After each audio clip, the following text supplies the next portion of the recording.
প্রিয় চুয়াডাঙ্গার ভাইয়েরা, আমি মিজানুর রহমান আজহারি বলছি। মেহেরবানি করে একটু শান্ত হন। আজকের এই ইসলামের জন্য এই গণজোয়ারকে আল্লাহ ইসলামের বিজয়ের জন্য কবুল করুক, পড়ি আমিন।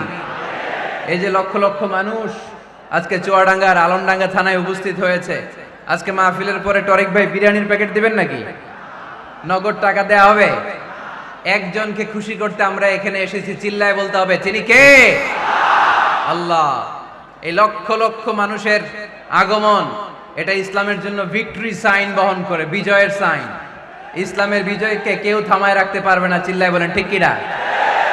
তুমি ইসলামকে চোখ রাঙানি দাও, তুমি কোরআনকে চোখ রাঙানি দাও, তোমার এই খবরদারি কে মুহূর্তের মধ্যে বন্ধ করে দিতে পারে? কে? যারাই ইসলামের বিজয়ের পথে আসবে তাদের জীবনকে উজালা করবে কে? আর যারা ইসলামের বিরুদ্ধে ষড়যন্ত্র করে তাদের সাথে আমাদের কোনো সম্পর্ক। আমরা ইসলামের জন্য আমাদের জীবন দিতে প্রস্তুত, চিল্লায় বলেন ঠিক কিনা? আমাদের জান মান কুরবান করতে প্রস্তুত, চিল্লায় বলেন ঠিক কিনা? সকল ষড়যন্ত্রের বাধাকে ছিন্ন করে কালিমার পতাকা উঠানোর জন্য আমরা প্রস্তুত, চিল্লায় বলেন ঠিক কিনা? কারা কারা প্রস্তুত? দুহাত উঁচু করে আল্লাহর দেখা। ইসলামের জন্য আমাদের যে আবেগ, এ ভালোবাসা, আল্লাহ এগুলোকে তুমি ইসলামের বিজয়ের জন্য কবুল করো। আমরা যেন আমাদের সর্বোচ্চটা ইসলামের বিজয়ের জন্য বিলিয়ে দিতে পারি, তুমি তৌফিক দান করো। সম্মানিত সুধী, অনেক বড় গ্যাদারিং, তাই লম্বা চূড়া কথা বলা যাবে না। কারণ আল্লাহ রাসূল সাল্লাল্লাহু আলাইহি ওয়াসাল্লাম বলেছেন, খুতাবুকুম তাওয়িলা ওয়া সালাওয়াতুকুম কাসীরা। কিয়ামতের আগে তোমাদের বক্তব্য হয়ে যাবে, ইসলামী বক্তব্য হবে লম্বা, সালাত হয়ে যাবে খাটো। Your Islamic lectures will be longer before the day of judgment, and your salah 5 times a day will be very shorter. কিয়ামতের আগে সালাত হয়ে যাবে খাটো, বক্তব্য হয়ে যাবে লম্বা। তার নমুনা সমাজে আছে না নাই? ঘন্টার পর ঘন্টা মানুষ বক্তব্য শুনতে চায়, কিন্তু নামাজ পড়তে চায় না। আছে না নাই? চুয়াডাঙ্গার আলমডাঙ্গায় মনে হয় এগুলো নাই। না না নাই। এই যে এত টুপিওয়ালা দাড়িওয়ালা, এটা প্রমাণ করে এখানকার সবাই নামাজি। আছে আছে, এগুলো থেকে আমাদের বেরিয়ে আসতে হবে। যেহেতু অনেক বড় গ্যাদারিং, লম্বা চূড়া কথা বলবো না। আর যেহেতু বিশৃঙ্খলা আপনারা থামাচ্ছেন না, কথা বলার তো সুযোগই নাই। তো অল্প কয়েকটা কথা বলে আজকের এই বড় মাহফিল আমরা শেষ করে দেবো ইনশাআল্লাহ। পড়ে আওয়াজ করে পড়তে হবে ইনশাআল্লাহ। যেহেতু মহিলা প্যান্ডেলে অনেক মা বোনেরা এসেছে, মা বোনদের জন্য দুই একটা কথা বলেই আমি মূল তাফসিরের দিকে যাচ্ছি। আল্লাহ রাসূল সাল্লাল্লাহু আলাইহি ওয়াসাল্লাম বলেছেন, দুনিয়া কুল্লুহা মাতা ওয়া খায়রু মাতা'আদ দুনিয়া আল মারআতুস সালিহা। এই দুনিয়াতে যা দেখা যায় সব সম্পদ, বাড়ি গাড়ি ব্যাংক ব্যালেন্স ফ্যাক্টরি, এগুলো সম্পদ। দু চোখে যা দেখো সব সম্পদ। আর এই সব সম্পদের মধ্যে শ্রেষ্ঠ সম্পদ হচ্ছে নেককার নারী। সুবহানাল্লাহ পড়তে পারলেন না? এ দুনিয়ার যত সম্পদ আছে সব সম্পদের মধ্যে শ্রেষ্ঠতম সম্পদ হচ্ছে নেককার নারী, যেটা টাকা দিয়ে কেনা যায় না। তাই আমি বলি, নারীদের পেট হচ্ছে এটা খনির মতো, খনি।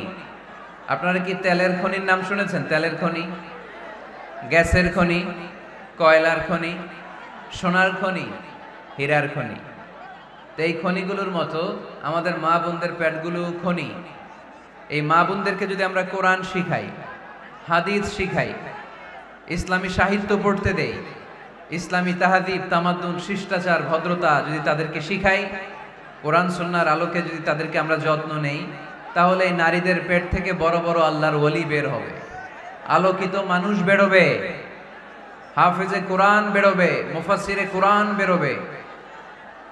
আর এই একই নারীকে যদি আমরা কোরআন শিক্ষা না দেই, ইসলাম শিক্ষা না দেই, এই নারীদের পেট থেকে বড় বড় চাঁদাবাজ আর টেন্ডারবাজ বেরোবে, চিল্লায় বলি ঠিক কিনা?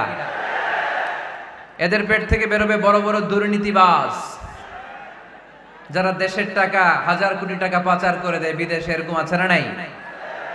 এজন্য এই নারীদের পেটটা খনি, যত্ন নিতে হবে এদেরকে কোরআন দিয়ে, সুন্নাহ দিয়ে।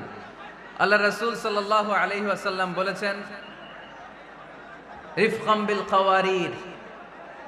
নারীদেরকে কাচের গ্লাসের সাথে তুলনা করা হয়েছে। আপনাদের বাসায় কাচের গ্লাস আছে না? কথা বলতে হবে, উত্তর দিতে হবে আওয়াজ করে বাঘের মতো। আপনাদের বাসায় কাচের গ্লাস আছে? এই কাচের গ্লাস আস্তে ধরতে হয়, আস্তে রাখতে হয়। পরিষ্কার করতে চাইলে, পরিচ্ছন্ন করতে চাইলে খুব স্মুথলি রাখতে হয়, স্মুথলি ধরতে হয়। জোরাজুরি করলে গ্লাস ভেঙে যায়। এইখানে কি ভাই, তোমাদের কি সমস্যা? মাহফিলটা সুন্দরভাবে হোক, তোমরা কি চাও? শাহিদুজ্জামান টরিক ভাই কয়েক জায়গায় ব্যবস্থাপনা করেছে, সব জায়গা পাল্টিয়ে এখানে 3 লক্ষ লোক বসতে পারে এরকম জায়গা করা হয়েছে। তারপরে লোক হয়ে গেছে 4-5 লক্ষের মতো। এটা তো out of capacity. The situation is totally out of control. You have to assist us. তোমরা যদি কোঅপারেট না করো এখানে কিচ্ছু করা যাবে না। সারা রাত চিৎকার চেঁচামেচি, পুলিশ ভাইয়েরা লাঠি চার্জ করবে, এই কোরআনের মাহফিলের বদনাম হবে। চুয়াডাঙ্গার ছেলেরা, আজকে বিজয়ের দিবস। এই বিজয় দিবসে একটা দৃষ্টান্ত আমরা সারা বাংলাদেশের 64 জেলার জন্য কি চুয়াডাঙ্গা থেকে রাখতে পারবো না? পারবো।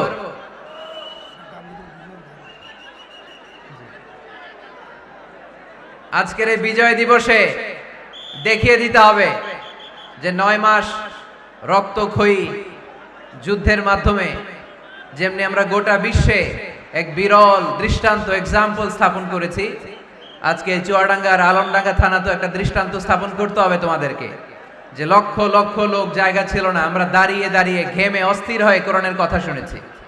আমি চাই আপনাদের এই প্রোগ্রাম ইসলামের পক্ষে, ইসলামের বিজয়ের জন্য একটা মাইল ফলক হয়ে থাকুক। অনেক ভাইরা আপনারা এসেছেন, আপনারা মেহরবানি করে একটু শান্তশিষ্ট হয়ে বসেন, একটু পরিবেশ করে দেন, যাতে করে কিছু সময়, যেহেতু এসেছি লক্ষ লক্ষ টাকা খরচ করে এই প্রোগ্রাম, লক্ষ লক্ষ মানুষ আপনারা এসেছেন, কিছু কথা যেন আমরা শুনতে পারি। আজকে 16ই ডিসেম্বর, তাই না? আমাদের কি দিবস? বিজয় দিবস। এই লক্ষ লক্ষ জনতা নিয়ে আমরা দোয়া করি আল্লাহ যেন সকল মুক্তিযোদ্ধা ভাইদের কবরগুলোকে জান্নাতের টুকরা বানায় দেয়। আমরা পড়ি আমিন। যতদিন বাংলাদেশ থাকবে ততদিন মুক্তিযোদ্ধাদের জন্য, শহীদদের জন্য দোয়া আমাদের হৃদয়ে আছে না নাই? এক সাগরে রক্তের বিনিময়ে বাংলার স্বাধীনতা আনলে যারা, আমরা তোমাদের ভুলব না, আমরা তোমাদের ভুলব না।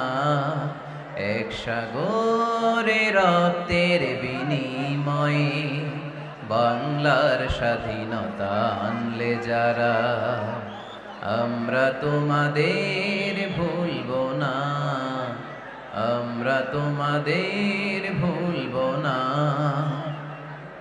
দুঃসহ বেদনার কণ্টক পথবে শোষণের নাগ পাশ ছিঁড়লে যারা, আমরা তোমাদের ভুলব না, আমরা তোমাদের ভুলব না। ঠিক কি না? সকল মুক্তিযোদ্ধাদের কবরগুলোকে আল্লাহ তুমি জান্নাতের বাগান বানিয়ে দাও, পড়ি আমিন। তোমার বিশেষ নূর দিয়ে মুনাওয়ার করে দাও, আওয়াজ করে পড়ি আমিন। এ দুনিয়াতে যা দেখা যায় সব সম্পদ, আর এই সম্পদের মধ্যে শ্রেষ্ঠ সম্পদ হচ্ছে নেককার নারী। তাই বোনদেরকে যেন আমরা কোরআন সুন্নাহর পথে আসার সুযোগ করে দেই, তাদেরকে যেন ইসলামী লেকচার পড়ার সুযোগ করে দেই, ইসলামী বই পড়ার সুযোগ করে দেই। নারীদের স্ট্যাটাসকে, মর্যাদাকে ইসলাম বাড়িয়েছে। ইসলাম বলেছে খায়রুকুম মান বুখিরা বিল উনসা, যে ঘরের প্রথম সন্তান কন্যা, ওই ঘরটারে বরকত দিয়ে ভরে দেয় কে? আপনাদের ঘরে সর্বপ্রথম মেয়ে হয়েছে কার কার? দেখি প্রথম মেয়ে কার? মাশাআল্লাহ, আমারও 2 মেয়ে, আপনার 2 মেয়ে, মাশাআল্লাহ। হাত নামান চুয়াডাঙ্গার ভাইরা, হাত নামান। তো এই ঘরগুলো বরকতময়। আল্লাহ রাসূল সাল্লাল্লাহু আলাইহি ওয়াসাল্লামের 3 ছেলে ছিল, একজনও বেঁচে ছিল না, আল্লাহ নিয়ে গেলেন ছোটবেলায়। 4 মেয়ে ছিল, ওনারা বেঁচে ছিলেন, রুকাইয়া, যায়নাব, উম্মি কুলসুম আর ফাতেমা। আওয়াজ করে পড়েন সুবহানাল্লাহ। ফাতেমা রাদিয়াল্লাহু তাআলা আনহাকে আল্লাহ রাসূল সাল্লাল্লাহু আলাইহি ওয়াসাল্লাম খুব বেশি ভালোবাসতেন। আল্লাহ রাসূল সাল্লাল্লাহু আলাইহি ওয়াসাল্লাম বলতেন, ফাতেমা তু বিদউম মিন্নি, ফাতেমা আমার কলিজার টুকরা। যে ফাতেমারে কষ্ট দেয় সেজন্য আমি নবীকে কষ্ট দেয়, আর যে ফাতেমার মুখে হাসি ফুটায় সেজন্য আমি বিশ্ব নবীর মুখে হাসি ফুটাই। সুবহানাল্লাহ। রাসূল সাল্লাল্লাহু আলাইহি ওয়াসাল্লাম কোনো সফরে গেলে সব শেষে ফাতেমা রাদিয়াল্লাহু তাআলা আনহার সাথে দেখা করে যেতেন। আবার সফর থেকে যখন আল্লাহ রাসূল সাল্লাল্লাহু আলাইহি ওয়াসাল্লাম ঘরে ফিরতেন, তখন এসেই আল্লাহ রাসূল সাল্লাল্লাহু আলাইহি ওয়াসাল্লাম ফাতেমা রাদিয়াল্লাহু তাআলা আনহার সাথে দেখা করতেন। নারীদেরকে খুব ভালোবাসতেন, বলতেন রিফকাম বিল কাওয়ারির, কাচের গ্লাসের সাথে আল্লাহ রাসূল নারীদেরকে তুলনা দিয়েছেন। কাচের গ্লাস যেমনি আস্তে রাখি, আস্তে ধরি, আস্তে উঠাই, আমাদের মা বোনদের সাথে যেন আমরা খারাপ আচরণ না করি, আমরা যেন মেজাজ না দেখাই, আমরা যেন মুচকি হাসি দিয়ে কথা বলি। এদিকে বিবাহিত আছেন কারা কারা আজকে দেখি? বিবাহিত? এই ছোট বাচ্চারা তোমরা হাত তুলো না আবার। মাশাআল্লাহ, হাত নামান। আপনারা বাসায় রাগারাগি করেন না তো? ভাবিদের সাথে রাগারাগি করবেন না। আপনার ব্যাপারে ভাবিদের কাছ থেকে আল্লাহ তাআলা সার্টিফিকেট নেবেন, খায়রুকুম খায়রুকুম লিআহলি। তোমাদের মধ্যে আল্লাহর কাছে ওই ব্যক্তি সবচেয়ে সেরা যে তার স্ত্রীর কাছে সেরা। এজন্য স্ত্রীর সাথে ভালো আচরণ করবেন, মুচকি হাসি দিয়ে কথা বলবেন। আল্লাহ রাসূল বলেছেন তাবাসসুমুকা ফি ওয়াজহি আখিকা সাদাকা, your smile to your brother it's a charity. তুমি তোমার ভাইয়ের দিকে তাকিয়ে যে মুচকি হাসি দাও, ওই মুচকি হাসি দিলেও সৎকার সওয়াব দেয় কে? আপনি স্ত্রীর সাথে মুচকি হাসবেন, সওয়াব আছে না নাই? স্ত্রীকে ভালোবাসার কথা শোনাবেন, সওয়াব আছে না নাই? এমনকি আল্লাহর হাবিব বলেছেন অফি বুদআই আহাদিকুম সাদাকা, তোমরা শীতের রাতে স্বামী স্ত্রী যখন এক কম্বলের নিচে সময় কাটাও, ওই সময়গুলোর জন্য তোমার আমলনামায় সওয়াব দিয়ে ভরে দেয় কে? এজন্য আজকে থেকে মুচকি হাসি দিয়ে কথা বলবেন, আগে সালাম দিবেন। স্ত্রীকে আগে সালাম দিতে রাজি আছেন তো? আল্লাহ রাসূল সাল্লাল্লাহু আলাইহি ওয়াসাল্লাম ওনার স্ত্রীদেরকে আগে সালাম দিতেন। আম্মা জান আয়েশা বললেন এত বছর বিশ্বনবীর সাথে সংসার করলাম, একদিনও আল্লাহ রাসূল সাল্লাল্লাহু আলাইহি ওয়াসাল্লামকে আমি আগে সালাম দিতে পারি নাই। মাঝে মাঝে লুকিয়ে থাকতাম যে আজকে আগে সালাম দিব। কিন্তু আল্লাহ রাসূল সাল্লাল্লাহু আলাইহি ওয়াসাল্লাম এশার নামাজ পড়ে যখন ঘরে ঢুকতেন, ঘরে ঢোকার অনেক আগ থেকে আম্মা জান আয়েশাকে বলতেন আসসালামু আলাইকুম ওয়া রাহমাতুল্লাহি ওয়া বারাকাতুহু। এজন্য আমরা যেন বেশি বেশি সালাম দেই। তো একজন নারী বরকতময় কিনা আমরা বুঝবো তার প্রথম সন্তান যদি কন্যা, তার মানে কন্যা আসলেই ঘরে বরকত আছে না নাই? আছে। এরপরে এই কন্যাকে যখন আপনি শিক্ষা দান করবেন, ভালো পাত্রের হাতে তুলে দিবেন, তখন ওই কন্যা বাবার জন্য জান্নাতের দরজা খুলে দেয়। সুবহানাল্লাহ পড়তে পারলেন না? এরপর সে যখন কারো স্ত্রী হয়, তার কাছ থেকে আল্লাহ তাআলা সার্টিফিকেট নেয় স্বামীর ব্যাপারে। তারপর যখন সন্তান সম্ভবা হয়, অনেক নারী বাচ্চা ডেলিভারি করতে যেয়ে মারা যায়। সন্তান ডেলিভারি করতে যেয়ে যে নারী মারা যায়, ওই নারীদেরকে কিয়ামতের দিন আল্লাহ শহীদদের কাতারে দাঁড় করায় দিবেন। আর যদি সহি সালামতে বাচ্চা ডেলিভারি করতে পারে, তাহলে ইসলাম বলে আল জান্নাতু তাহতা আকদামি উম্মাহাতিকুম। ও দুনিয়ার পুরুষেরা শোনো, তোমাদের পায়ের নিচে থাকে জুতা, জুতার নিচে থাকে বালু, আর এক একটা মায়ের পায়ের নিচে থাকে তার ছেলে মেয়েদের জান্নাত। পড়েন সুবহানাল্লাহ।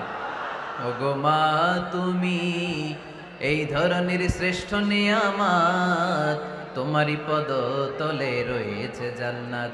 ওগো মা তুমি এই ধরনের শ্রেষ্ঠ নিয়ামত, তোমারই পদ তলে রয়েছে জান্নাত। সুবহানাল্লাহ পড়েন। আচ্ছা, এই দুনিয়াটাকে যদি 100 বার আমরা বিক্রি করে দেই, ওই বিক্রির টাকা দিয়ে জান্নাতের একটা টেবিলের দাম হবে? এই দুনিয়াকে 2000 বার বিক্রি করে দিলে যেই টাকা পাওয়া যাবে, ওই টাকা দিয়ে যদি জান্নাতের একটা চেয়ার কিনতে চাই, ওই চেয়ারের দাম হবে? তাহলে যে মায়ের 2টা পায়ের নিচে আল্লাহর 8টা জান্নাত পড়ে আছে, ওই 8টা জান্নাতের ওই পা 2টার দাম কত? রাসূল সাল্লাল্লাহু আলাইহি ওয়াসাল্লাম বলেছেন লাউ কাতা'তা জিলদাক, তুমি তোমার গায়ের চামড়া কেটেও যদি মায়ের পায়ের জুতা বানিয়ে দাও, তাহলে ছোটবেলায় যে দুধ খেয়েছো, এক ঢোক দুধের শোধ কোনোদিন আদায় হবে না। চিল্লা এখন সুবহানাল্লাহ।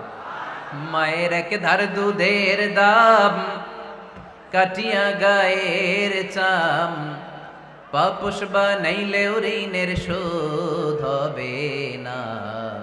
এমন দরদি ভাবে কেউ হবে না আমার মাহা, ঠিক কিনা? এজন্য মা বাবা যাদের বেঁচে আছে, আমরা যেন মা বাবার কাছ থেকে দোয়া নেই। পীর সাহেবের কাছে যদি দোয়া নিতে যান, দোয়া কবুল হতেও পারে, নাও হতে পারে। গোটা বিশ্বের সব পীর সাহেব যদি এক গ্লাস পানির মধ্যে দোয়া পরে ফু দেয়, গোটা বিশ্বের সব ইমাম সাহেব যদি, খতিব সাহেব যদি এক গ্লাস পানির মধ্যে দোয়া পড়ে ফু দেয়, আর আপনার আম্মা শুধু সুবহানাল্লাহ বলে যদি আরেক গ্লাস পানির মধ্যে ফু দেয়, আপনার মায়ের দোয়াটা মুহূর্তে আল্লাহর দরবারে কবুল হয়ে যাবে। এজন্য আব্বা আম্মার দোয়া নিতে রাজি আছি তো? যাদের আব্বা আম্মা বেঁচে আছে আল্লাহ যেন হায়াত দারাজ করে, আমরা পড়ি আমিন। যারা আমরা আমাদের আব্বা আম্মা, আমাদের বটবৃক্ষগুলোকে হারিয়েছি, তাদের কবরগুলোরে আল্লাহ জান্নাতের বাগান বানিয়ে দিক, আমরা পড়ি আমিন। আর দেরি না করে আমরা সরাসরি মহাবিশ্বের মহাবিশ্বয় মহাগ্রন্থ আল কোরআন আল কারীম থেকে কথা শুনব। বিশৃঙ্খলা করবেন না ভাইয়েরা। এই যে এই দিকের ছেলেরা এখনো থামতে পারতেছে না, ঘটনা কি? এই ছেলেরা বসে যাও, বসে যাও, আর আওয়াজ করো না। এরকম বিশৃঙ্খলা তো আমি দেখি নাই কোথাও। সব জায়গায় আমি কথা বলার পরে পুলিশ ভাইরা নিয়ন্ত্রণ করার পরে থেমে যায়, কিন্তু চুয়াডাঙ্গাতে তারপরেও থামানো সম্ভব হচ্ছে না। মাশাআল্লাহ, এই তো থামছে। আমরা যে বইটা থেকে কথা শুনবো, চুয়াডাঙ্গার ভাইয়েরা দেহের সবটুকুন শক্তি গলার মাঝ বরাবর এনে আওয়াজ করে বলেন তো, এই বইটার নাম কি? এই কোরআনে কোনো ভুল আছে? সন্দেহ আছে? সংশয় আছে? আমাদের জীবন সমস্যার সব কিছুর সমাধান এই কোরআনের ভেতরে দিয়েছে কে? সমাধান চাও যদি জীবনে মরণে, ফিরে যাও খুঁজে নাও, চোখ রাখো কোরআনে। ঠিক কি না? সমাধান চাও যদি জীবনে মরণে, ফিরে যাও খুঁজে নাও, চোখ রাখো কোরআনে। If you want a solution this dunya and akhirah, go back, have a look to the holy Quran. ঠিক কি না? এজন্য আমরা সমস্যার সমাধান চাইলে চোখ রাখতে হবে যেই কিতাবের দিকে, কিতাবটার নাম আল কোরআন। এই কিতাবে কোনো ভুল নাই, এই কিতাবে কোনো সন্দেহ নাই, কোনো সংশয় নাই। এই কিতাবে যে সন্দেহ নাই, এই কথা কোরআনে বলে দিয়েছে কে? রব্বুল আলামিন বলেন, যালিকাল কিতাবু লা রাইবা ফীহি হুদাল লিল মুত্তাকিন। সবাই পড়েন আমার সাথে, যালিকাল কিতাবু লা রাইবা ফীহি হুদাল লিল মুত্তাকিন। This is the book, the most authentic and original book in the world. There is no doubt in it and a guidance to those who are muttaqin. এই বইটা এমন বই যেখানে কোনো ভুল নাই, কোনো সন্দেহ নাই, কোনো সংশয় নাই। মুত্তাকিনদের জন্য এই বইয়ের ভেতরে হেদায়েত রেখে দিয়েছে কে? আল্লাহ। আবার রব্বুল আলামিন বলেন, আলিফ লাম রা, কিতাবুন আনজালনাহু ইলাইকা লিতুখরিজান নাসা মিনাল যুলুমাতি ইলান নূর। ও Muhammad sallallahu alayhi wa sallam, I've revealed this holy and sacred book unto you in order to lead the mankind out of darkness into the light. ও নবী, আমি কেন এই কোরআনকে আপনার কাছে পাঠিয়েছি আপনি জানেন? অন্ধকারাচ্ছন্ন মানুষগুলোকে আলোর পথে নিয়ে যাওয়ার জন্য, জাহান্নামীগুলারে জান্নাতি বানানোর জন্য, রাম আর বামপন্থীগুলারে ডানপন্থী বানানোর জন্য। চিল্লায় বলো ঠিক কি না? এজন্য কোরআনের সাথে আমাদের অ্যাটাচমেন্ট বাড়ানোর দরকার আছে না নাই? আমরা যেন বেশি বেশি কোরআনের সাথে সম্পর্ক বাড়াতে পারি। কোরআনকে যেন আমরা বন্ধু বানাই। আমাদের বন্ধু হবে কোরআন। আমাদের বন্ধু হবে কি? আমাদের নিঃসঙ্গ সময়ের বন্ধু হতে হবে কোরআন। এই কোরআন যদি দুনিয়াতে আমরা বন্ধু বানাতে পারি কোরআনকে, কবরেও এই কোরআনকে আমাদের বন্ধু বানায় দিবে কে? কিয়ামতের ময়দানেও এই কোরআনকে আমাদের জন্য সুপারিশকারী করে বানাবে কে? সেই মহাবিশ্বের মহাবিশ্বয় মহাগ্রন্থ আল কোরআন আল কারীম থেকে আমি একটা সূরার কিয়দাংশ তেলাওয়াত করেছি। আজকের চুয়াডাঙ্গার এই বিশাল জনসমুদ্রে এই সূরার কিছু মেসেজ এই চমৎকার রজনীতে আপনাদের সাথে আমি শেয়ার করব। আওয়াজ করে পড়তে হবে ইনশাআল্লাহ। কোরআনের যেখান থেকেই বলি ওইখান থেকে বরকত আছে না নাই? অনেকে বলে, হুজুর ওই এলাকায় পর্দার ওয়াজ করছেন, এখানে পর্দার কথা বলেন কেন? বলে না? অনেকে বলে, হুজুর ওই জেলায় নামাজের ওয়াজ করছেন, তো এই জেলায় আবার নামাজের কথা কন কেন? হুজুর ওইখানে সুদ খাওয়া যাবে না বলছেন, এইখানে বলেন কেন? নামাজ কি শুধু ওই জেলায় লাগবে? পর্দাকে শুধু ঢাকাবাসীদের জন্য লাগবে, চুয়াডাঙ্গায় লাগবে না? আমরা সূরা ফাতিহা প্রতিদিন কয়বার পড়ি? ফরজ নামাজে 17 বার, সুন্নত সহ 40-45 বার। যে ব্যক্তি 50 বছর ধরে নামাজ পড়ে, এই বেটা যে কয় লক্ষবার সূরা ফাতিহা পড়ছে বেটা নিজেও জানে না, ঠিক কি না?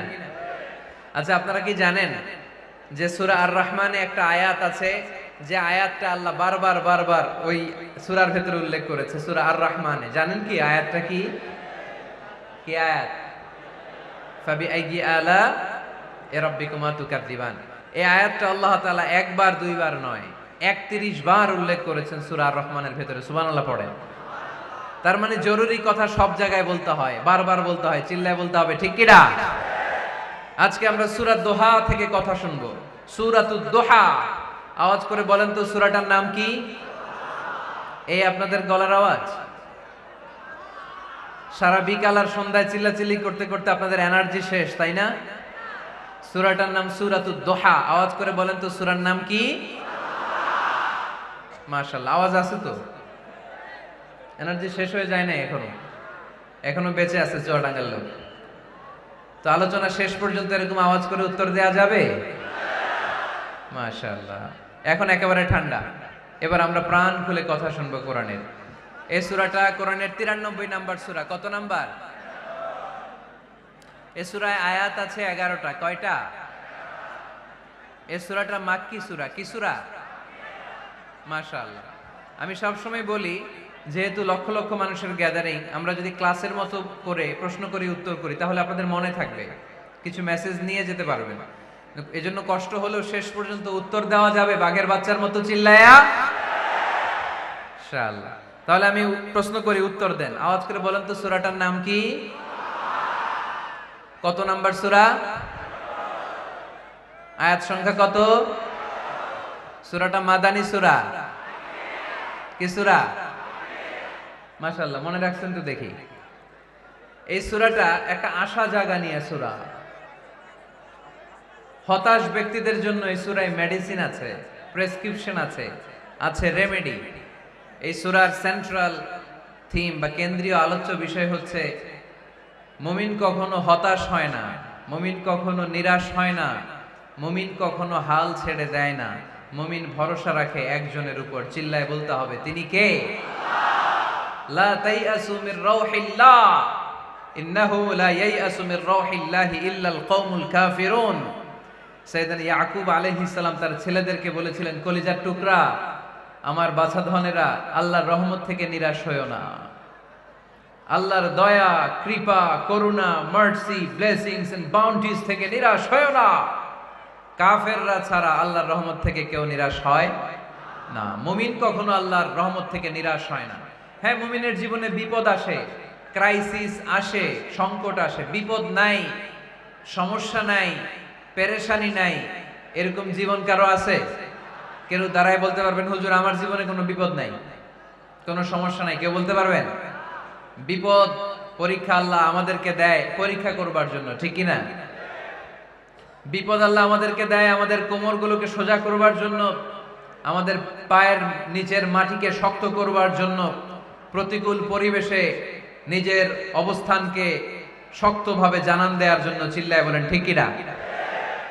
এজন্য যারা হতাশ, যারা নিরাশ, যারা টেন্সড, ফ্রাস্ট্রেটেড পিপল, হতাশদের জন্য এই সূরায় আছে আশা, আশার বাণী, আলোর বাণী। কারণ দোহা মানে আলো। দোহা মানে কি? আলো কথাটা শুনতেই লাগে ভালো, ঠিক কি না? আলো বললেই কেমন ভাল লাগে না? কারণ আশার আলো, এটা সম্ভাবনার আলো। অন্ধকার দেখলে বাচ্চারা ভয় পায়, আলো দেখলে বাচ্চারা ভয় পায়। এজন্য আমরা অন্ধকার চাই না, আমরা চাই আলোর পথ। এই কোরআন এসেছে আমাদেরকে আলোকিত করতে, ঠিক কি না?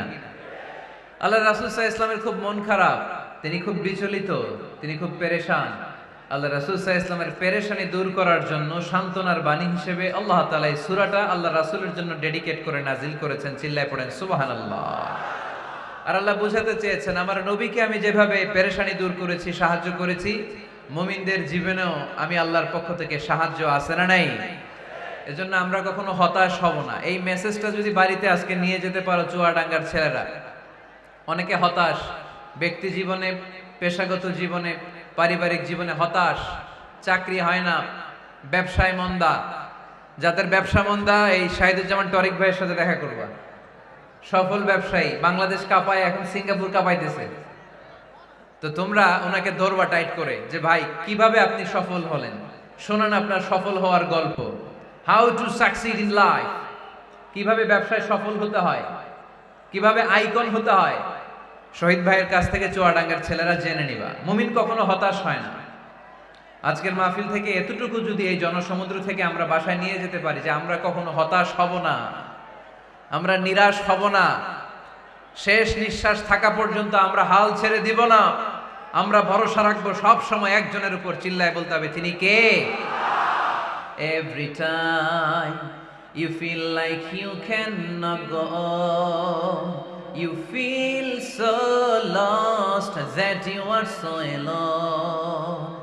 Every time you feel like you cannot go on, you feel so lost that you are so alone. Don't despair and never lose hope, 'cause Allah is always by your side. Insha'Allah, পড়েন, Insha'Allah, Insha'Allah, you'll find your way. Insha'Allah, Insha'Allah, Insha'Allah, you'll find your way. পড়েন আল্লাহু আকবার। আমরা কখনো নিরাশ হই না, আমরা হতাশ হই না, আমরা ভরসা রাখি একজনের উপর, তিনি কে। আমরা জানি রাত যত গভীর হয় অন্ধকার তমানিসা ভেদ করে সুবহে সাদিক হয়। আমরা জানি গর্ভবতী নারীর যেদিন পেটের ব্যথা বেদনা বাড়তে থাকে ওই দিন নতুন মেহমান আগমনের সময় ঘনাতে থাকে। আমরা জানি বিশ্বাসীদের জীবনে কষ্ট, দুঃখ, যন্ত্রণা, পরীক্ষা যত বাড়তে থাকে সুখের দিন কাছে আসতে থাকে। চিল্লায় বলো ঠিক কি না? এজন্য আমরা হতাশ হব না, হাল ছেড়ে দিব না, শেষ নিঃশ্বাস ত্যাগ করা পর্যন্ত আমরা ভরসা রাখবো একজনের উপর, তিনি কে। আল্লাহ রাসূল সাল্লাল্লাহু আলাইহি ওয়াসাল্লাম হতাশ হলেন, পেরেশান হলেন, নবীর পেরেশানি দূর করার জন্য আল্লাহ তাআলা এই সূরাটা নাজিল করেছে। সুবহানাল্লাহ পড়েন। তাহলে এই সূরার কেন্দ্রীয় আলোচ্য বিষয় কি? এটা কি চুয়াডাঙ্গাবাসীদের কাছে ক্লিয়ার? Clear clear clear. এবার আমরা শুনবো এই সূরার একটা ব্যাকগ্রাউন্ড আছে, কোন প্রেক্ষাপটে এই সূরা নাজিল হলো।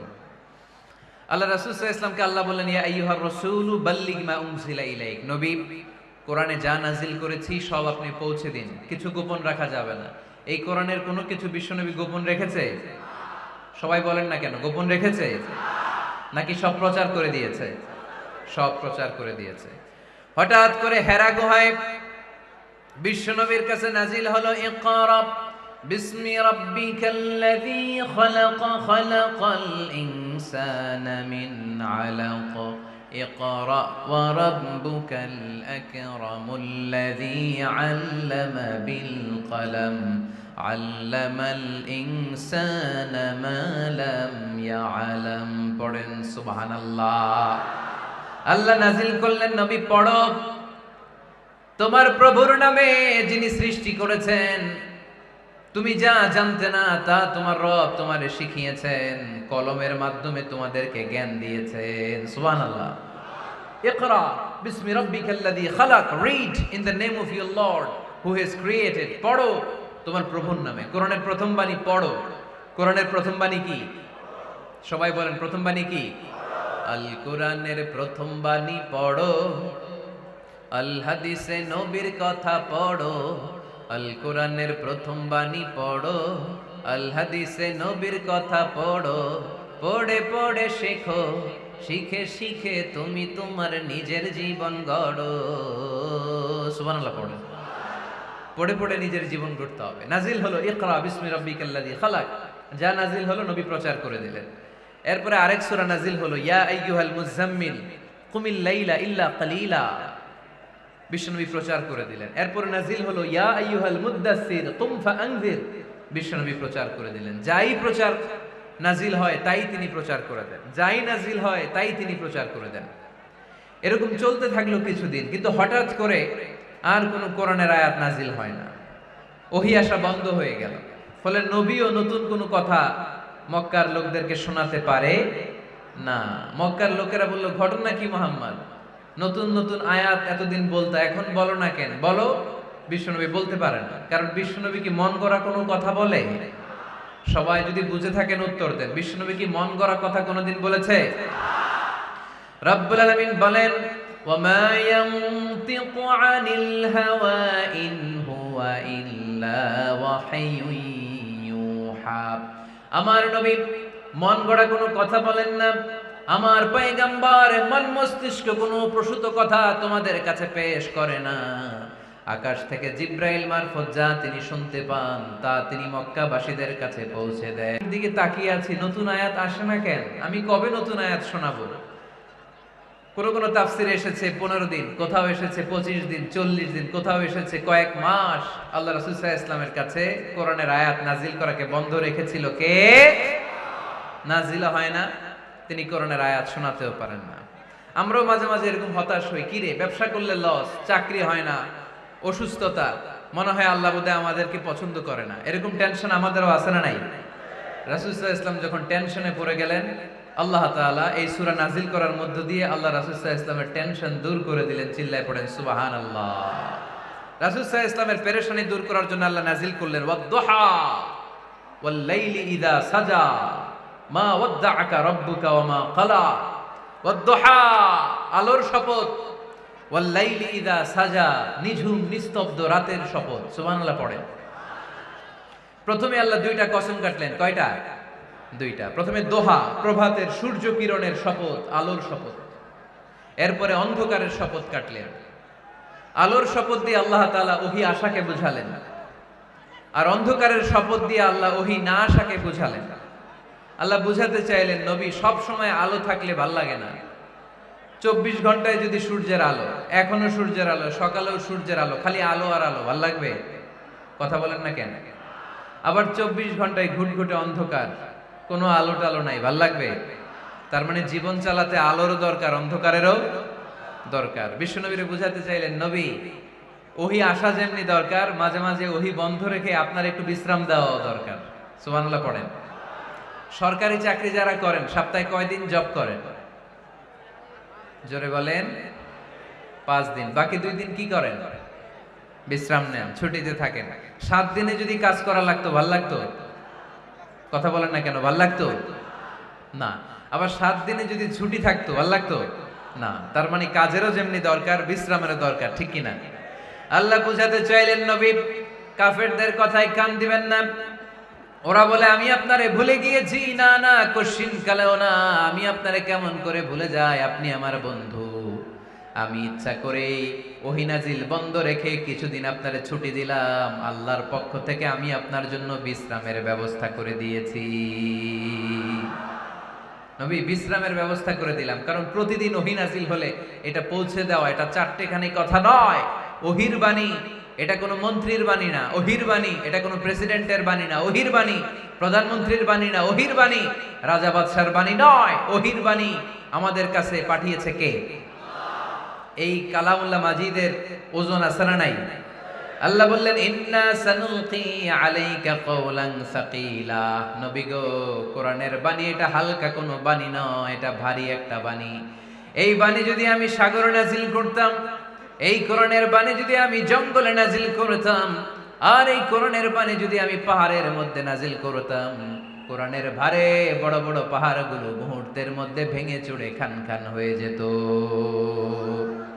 লাউ আনজালনা হাযাল কুরআন আলা জাবালিন লারাআইতাহু খাশিআম মুতাসাদ্দিআম মিন খাশিয়াতিল্লাহ। নবী হে, এই কোরআনকে আপনার উপর নাজিল না করে যদি আমি হিমালয় পাহাড় মাউন্ট এভারেস্টের উপর নাজিল করতাম, আমেরিকার আলাস্কা মাউন্টেন রেঞ্জের উপর নাজিল করতাম, ইউরোপের আল্পস পর্বতমালায় নাজিল করতাম, আমি যদি বড় বড় তুর পাহাড়ের উপর নাজিল করতাম, আপনি দেখতেন কোরআনের ভারে পাহাড়গুলো ভেঙে চুড়ে খান খান হয়ে গিয়েছে। তার মানে কোরআনের ওজন আছে না নাই? কোরআনের বাণী কি পাতলা, হালকা না ভারী? সবাই বলুন, হালকা না ভারী? কতটা ভারী? রাসূল সাল্লাল্লাহু আলাইহি ওয়াসাল্লাম যখন ওটের উপর বসে থাকতেন, তখন কোরআনের আয়াত নাজিল হলে ওটের পা মাটির মধ্যে দেবে যেত। ঘোড়ার উপর যখন বসে থাকতেন, তখন কোরআনের আয়াত নাজিল হলে ঘোড়া মাটিতে বসে যেত। মাঝে মাঝে আল্লাহ রাসূল সাহাবীদের পায়ের উপরে মাথা রেখে ঘুমাতেন। সাইয়েদনা যায়েদ রাদিয়াল্লাহু তাআলা আনহুর পায়ের মধ্যে রানের মধ্যে মাথা রেখে বিশ্বনবী একবার ঘুমালেন। যায়েদ রাদিয়াল্লাহু তাআলা আনহু বলেন, অনেকক্ষণ বিশ্বনবী শুয়ে রইলেন, কিন্তু আমার কষ্ট হয় নাই, আমি টের পাই নাই। কিন্তু হঠাৎ বিশ্বনবীর উপর কোরআন যখন নাজিল হওয়া শুরু হয়ে গেল, আমার মনে হলো বিশ্বনবীর মাথার ওজন উহুদ পাহাড়ের সমান ভারী হয়ে গেছে। এতক্ষণ ধরে বিশ্বনবীর মাথার কোনো ওজন নাই। হঠাৎ যখন কোরআনের আয়াত নাজিল হতে লাগলো, দেখলাম বিশ্বনবীর মাথার ওজন এতটা বেড়ে গিয়েছে, আমার মনে হচ্ছে আমার পায়ের হাড্ডি আর রান ফেটে মুহূর্তের মধ্যে খান খান হয়ে যাবে। তার মানে কোরআনের আয়াত সবসময় রিসিভ করা, ওহী সবসময় নেয়া এবং ওহীর বাণী পৌঁছে দেয়া, এটা সাধারণ কোনো কাজ নয়। সব সময় ওহী লাগাতার নাজিল হলে নবীর কষ্ট হয়ে যাবে। এজন্য নবীর কষ্ট দূর করার জন্য সরকারি চাকরি যারা করেন যেমনি ছুটি পান, নবীকে একটু ছুটি আর বিশ্রামে রাখার জন্য আল্লাহ তাআলা ইচ্ছা করেই ওহী নাজিল বন্ধ রেখেছেন। চিল্লায় পড়েন সুবহানাল্লাহ। এজন্য আল্লাহ তাআলা নবীরে আশ্বস্ত করে বললেন, নবী ওয়াদ-দুহা ওয়াল-লাইলি ইযা সাজা মা ওয়াদ্দা'আকা রাব্বুকা ওয়া মা ক্বালা ওয়ালাল আখিরাতু খায়রুল লাকা মিনাল উলা ওয়ালাসাউফা ইউ'তিকা রাব্বুকা ফাতারদা। পড়েন আল্লাহু আকবার। এই সূরার শুরুতে আল্লাহ শপথ কাটলেন দুইটা। কয়টা? সবাই বলেন, আরো জোরে বলতে হবে, কয়টা? তাহলে শপথের পর্ব শেষ। শপথ যখন শেষ, তারপরে তিনটি আয়াতে কনফার্মেশন। আল্লাহ তাআলা তার নবীকে কনফার্ম করেছেন যে নবী আমি আপনার সাথে আছি, নবী আমি আপনার সাথে আছি। এই এলাকার ওসি সাহেব যদি আপনারে বলে আমি আপনার সাথে আছি, সাহস লাগবে না? এসপি সাহেব যদি বলে আপনার সাথে আছি, সাহস লাগবে না? এমপি সাহেব যদি বলে সাথে আছি, সাহস লাগবে? প্রধানমন্ত্রী যদি বলে ভয় নাই, সাথে আছি, সাহস লাগবে না? ডোনাল্ড ট্রাম্প যদি বলে ভয় নাই, সাথে আছি, সাহস লাগবে? আর রাজাদিরাজ মালিকুল আমলাক, গোটা বিশ্বের সব রাজাদের রাজা মহারাজা আল্লাহ যদি বলে সাথে আছি, সাহস লাগে কি লাগে না? বিশ্ব নবীরে সাহস যোগালেন। পরের তিনটা আয়াতে আল্লাহ তাআলা নবীরে বললেন, নবী ভয় নাই, never lose hope, never give up, never be frustrated, আর হতাশ হবেন না, আমি আপনার সাথে আছি। চিল্লায় পড়েন সুবহানাল্লাহ। তারপরের তিন আয়াতে দিলেন তিনটা রিমাইন্ডার, নবী আপনারে কি কি নিয়ামত দিছি শোনেন, এগুলো মনে রাখেন, ভুলে যায়েন না। আর সর্বশেষ তিনটা আয়াতে তিনটা ওয়ার্ক প্ল্যানস, মানে গাইডলাইন, কর্মসূচি দিয়ে আল্লাহ সূরাটারে শেষ করেছেন। পড়েন আলহামদুলিল্লাহ। দুইবার যখন আল্লাহ শপথ করলেন, আলোর শপথ, অন্ধকারের শপথ, তারপরে আল্লাহ কনফার্মেশন করে বললেন, নবী মা ওয়াদ্দা'আকা রাব্বুকা ওয়া মা ক্বালা, নবী হে আমি আপনারে ভুলি নাই, আমি আপনারে ছাড়ি নাই। কাফেররা বলে আমি আপনারে ভুলে গেছি, আমি আপনার উপর রাগ করেছি, তাই আপনার উপর কোরআন নাজিল করি না। কথাটা কিন্তু ঠিক না। আমি আপনারে ভালোবাসি, মহব্বত করি, ইচ্ছা করে আপনারে ছুটি দেওয়ার জন্য, কয়েকদিন বিশ্রামে রাখার জন্য ইচ্ছা করেই কোরআন নাজিল বন্ধ রেখেছি। মা ওয়াদ্দা'আকা রাব্বুকা ওয়া মা ক্বালা। কাফেরদের কথার জবাবে তিনি বলছেন, না আমি আপনারে ভুলি নাই, আমি আপনার সাথে আছি। সুবহানাল্লাহ পড়েন। সাথে আছে কে? আরো জোরে বলেন। রাস্তায় হঠাৎ অ্যাক্সিডেন্ট হয়ে গেছে, বাঁচাবে কে? বলতে হবে সাথে আছে কে? আমাদের সাথে আল্লাহ আছে। এরপর আল্লাহ বললেন, ওয়ালাল আখিরাতু খায়রুল লাকা মিনাল উলা। ও নবী, মক্কার জীবনে সাময়িক একটু কষ্ট আপনি সহ্য করেন, মদিনার জীবনে আপনার জন্য আনন্দ রেখেছে কে? আখিরাতে আপনার জন্য জান্নাতকে তৈরি রেখেছে কে? ওয়ালাল আখিরাতু খায়রুল লাকা মিনাল উলা। আরেকটা কনফার্মেশন, আরেকটা অ্যাসিউরেন্স, আরেকটা নিশ্চয়তার গ্যারান্টি, নবী indeed verily hereafter is far better for you than this dunya. এই দুনিয়ার চেয়ে আখিরাত উত্তম, ঠিক কি না? আখিরাত আপনার জন্য তৈরি, এই দুনিয়ার জীবন আপনার আসল জীবন নয়। আসল জীবন হচ্ছে কবরের জীবন, ঠিক কি না? একদিন মাটির ভেতরে হবে ঘরে মন আমার, কেন বাঁধো দালান ঘর রে মন আমার, কেন বাঁধো দালান ঘর। প্রাণ পাখি উড়ে যাবে পিঞ্জর ছেড়ে, ধরা ধামে সবই রবে তুমি যাবে চলে, বন্ধু বান্ধব যত মাতা পিতা দ্বারা সুত, বন্ধু বান্ধব যত মাতা পিতা দ্বারা সুত, সবই হবে তোমার পরে। মন আমার কেন বান্ধ দালান ঘর, একদিন মাটির ভেতরে হবে ঘরে। মন আমার কেন বান্ধ দালান ঘর, ঠিক না? মাটির ঘর আসল ঘর। এই ছোট্ট 2 লাইনের নাশিদ, এই গানটাই আমাদের হেদায়েতের জন্য যথেষ্ট, তাই না? কত কষ্ট করে বিল্ডিং বানালাম, কত কষ্ট করে ফ্ল্যাট কিনলাম, কত দামি টাইলস দিয়ে আমার গোসলখানাটা বানালাম, কিন্তু আমার জীবনের শেষ গোসলটা কি আমার ওই গোসলখানায় হবে?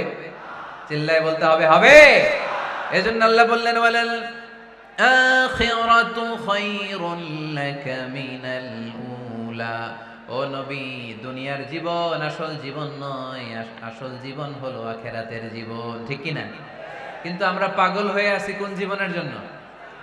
দুনিয়ার পিছনে এই মরিচিকা, এই লোভ লালসা, এই ক্ষমতার দাপট, হ্যাঁ, এই সেলিব্রিটিজম, এই চোখ ধাঁধালো গ্ল্যামারাস লাইফের দিকে আমরা পাগলের মতো মরিচিকার পেছনে ছুটে বেড়াচ্ছি, আর আখিরাতের কথা আমরা বেমালুম ভুলে গিয়েছি, ঠিক কি না? এজন্য আল্লাহ বললেন, বাল তুসিরুনাল হায়াতাদ দুনিয়া ওয়াল আখিরাতু খায়রুন ওয়া আবকা।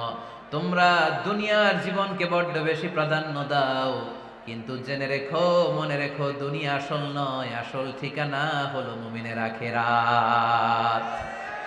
2 নম্বর কনফার্মেশন, ওয়ালাল আখিরাতু খায়রুল লাকা মিনাল উলা। নবী হে, আখিরাত আপনার জন্য রেডি। 3 নম্বর কনফার্মেশন, ওয়ালা সাউফা ইউতিকা রাব্বুকা ফাতারদা। নবী হে, অচিরেই এমন এমন জিনিস আমি আপনারে দেব, এগুলো পেয়ে আপনি খুশি হয়ে যাবেন। সুবহানাল্লাহ পড়েন। Verily I'm going to give you something that will make you happy. এমন এমন জিনিস আমি আপনার জীবনে দেব, এগুলো পেয়ে আপনি খুশি হবেন। নবী, আপনি হতাশ হবেন না, নবী আপনি নিরাশ হবেন না, নবী আপনি হাল ছাড়বেন না। আরে আমি তো আপনার সাথে আছি। সাথে আছে কে? বিপদে পড়লে বলবেন আমার সাথে আছে কে? রক্ষা করবে কে? বাঁচানোর মালিক একজন। চিল্লায় বলো, তিনি কে? পারবেন পারবেন বলতে পারবেন? কি বলবেন? সাথে আছে কে? আমাদের সাথে থাকে কে? এটাই আমাদের ভরসা, এটাই আমাদের বিজয়ের মাধ্যম, বিজয়ের গোপনতম রহস্য। বলে সাউফা ইউতিকা রাব্বুকা ফাতারদা। নবী হে, অচিরেই এত এত জিনিস আমি আপনারে দেব, আপনি খুশি হয়ে যাবেন। সুবহানাল্লাহ পড়েন। যেখানেই নবীর মন খারাপ, সেখানেই আল্লাহ তাআলা এমন কিছু নবীকে হাজির করে দেন, ওইটা পেয়ে নবী খুশি হয়ে যায়। কারণ নবী হচ্ছেন আল্লাহর বন্ধু, হাবিবুল্লাহ। ইব্রাহিম আলাইহিস সালাম, উনি ছিলেন খলিলুল্লাহ। ইব্রাহিম আলাইহিস সালাম আল্লাহর কি ছিলেন? কথা বলেন, খলিলুল্লাহ। আর আল্লাহর রাসূল সাল্লাল্লাহু আলাইহি ওয়াসাল্লাম হাবিবুল্লাহ। খলিল মানেও বন্ধু, হাবিব মানেও বন্ধু। খলিল মানে এমন বন্ধু যেই বন্ধু আল্লাহরে খুশি করার জন্য কাজ করে, আর হাবিব মানে এমন বন্ধু যেই বন্ধুরে খুশি রাখার জন্য আল্লাহ নিজেই কাজ করে। আল্লাহ রাসূল সাল্লাল্লাহু আলাইহি ওয়াসাল্লাম হচ্ছেন হাবিবুল্লাহ। আল্লাহ রাসূল সাল্লাল্লাহু আলাইহি ওয়াসাল্লাম কি? হাবিবুল্লাহ। যেখানেই আল্লাহ রাসূল সাল্লাল্লাহু আলাইহি ওয়াসাল্লামের মন খারাপ, আল্লাহ রাসূল সাল্লাল্লাহু আলাইহি ওয়াসাল্লামের মন ভালো করে দেয় কে? আল্লাহ রাসূলের মন ভালো করে দেওয়ার দায়িত্ব স্বয়ং নিয়েছে কে? মক্কায় আল্লাহ রাসূল সাল্লাল্লাহু আলাইহি ওয়াসাল্লামের মন খারাপ। মক্কার দাওয়াতি কাজ বেগবান করার জন্য আল্লাহ রাসূল সাল্লাল্লাহু আলাইহি ওয়াসাল্লাম কেঁদে কেঁদে আল্লাহর কাছে দোয়া করলেন, আল্লাহ, মক্কার 2 জনের একজন যেন কালিমা পড়ে মুসলমান হয়ে যায়। তাহাজ্জুদের নামাজ পড়ে চোখের পানি ছেড়ে ছেড়ে আল্লাহর কাছে দোয়া করলেন, আল্লাহ, আল্লাহুম্মা আইজ্জাল ইসলাম বি আহাব্বির রাজুলাইনি ইনদাক। আল্লাহ, মক্কার 2 জনের একজনকে আমি চাই। 2 জনের একজন, আবি জাহাল ইবনে হিশাম, হিশামের বেটা আবু জাহেল, অথবা ওমর ইবনে খাত্তাব, খাত্তাবের বেটা ওমর। আল্লাহ, হয় আবু জাহেলরা আপনি ইসলামের ছায়া তলে আনেন, কিংবা ওমরে ফারুককে আনেন। আল্লাহ কার জন্য দোয়াটা কবুল করেছে? জোরে বলেন। তার কয়েকদিন পরে বিষ্ণু ঈসা ইসলাম আরকাম ইবনে দারিল আরকামের ঘরে বসে লুকিয়ে লুকিয়ে দাওয়াত দিচ্ছিলেন। ইন দ্য মিন টাইম ওমরে ফারুক নাঙ্গা তরোয়ার নিয়ে বিশ্বনবীর মাথা কাটার জন্য ছুটে আসলেন। সাহাবারা বললেন, নবী আপনি পালান, নবী আপনি পালান, ওমরে ফারুক আপনাকে হত্যার জন্য ছুটে এসেছে। বিশ্বনবী বললেন, তোমরা সরে যাও, দরজাটা খুলে দাও। আমার তো মনে হচ্ছে ওই যে তাহাজ্জুদের রাতে আমি দোয়া করেছিলাম, আজকে ওই দোয়া আল্লাহ কবুল করতে শুরু করেছে। সাইয়েদনা ওমর ফারুক তখনও কালিমা পড়েন নাই। দৌড়ে এসে আরকাম ইবনে আবিল আরকামের ঘরের ভেতরে ঢুকে তলোয়ারটা জমিনের মধ্যে রেখে দিয়ে আওয়াজ করে আঙ্গুল তুলে বলতে আরম্ভ করলেন, আশহাদু আল্লা ইলাহা ইল্লাল্লাহ ওয়া আশহাদু আন্না মুহাম্মাদার রাসূলুল্লাহ। সুবহানাল্লাহ পড়েন। কালিমা পড়ে মুসলমান হয়ে গেছে। বিশ্বনবী খুশি হয়ে গেলেন। ওয়ালা সাউফা ইউতিকা রাব্বুকা ফাতারদা। নবী যখনই আপনার মন খারাপ, আপনার মনকে আমি ভালো করে দিব, আপনারে খুশি করে দিব, চিল্লায় পড়তে হবে আল্লাহু আকবার। বিশ্বনবীর মন খারাপ ছিল।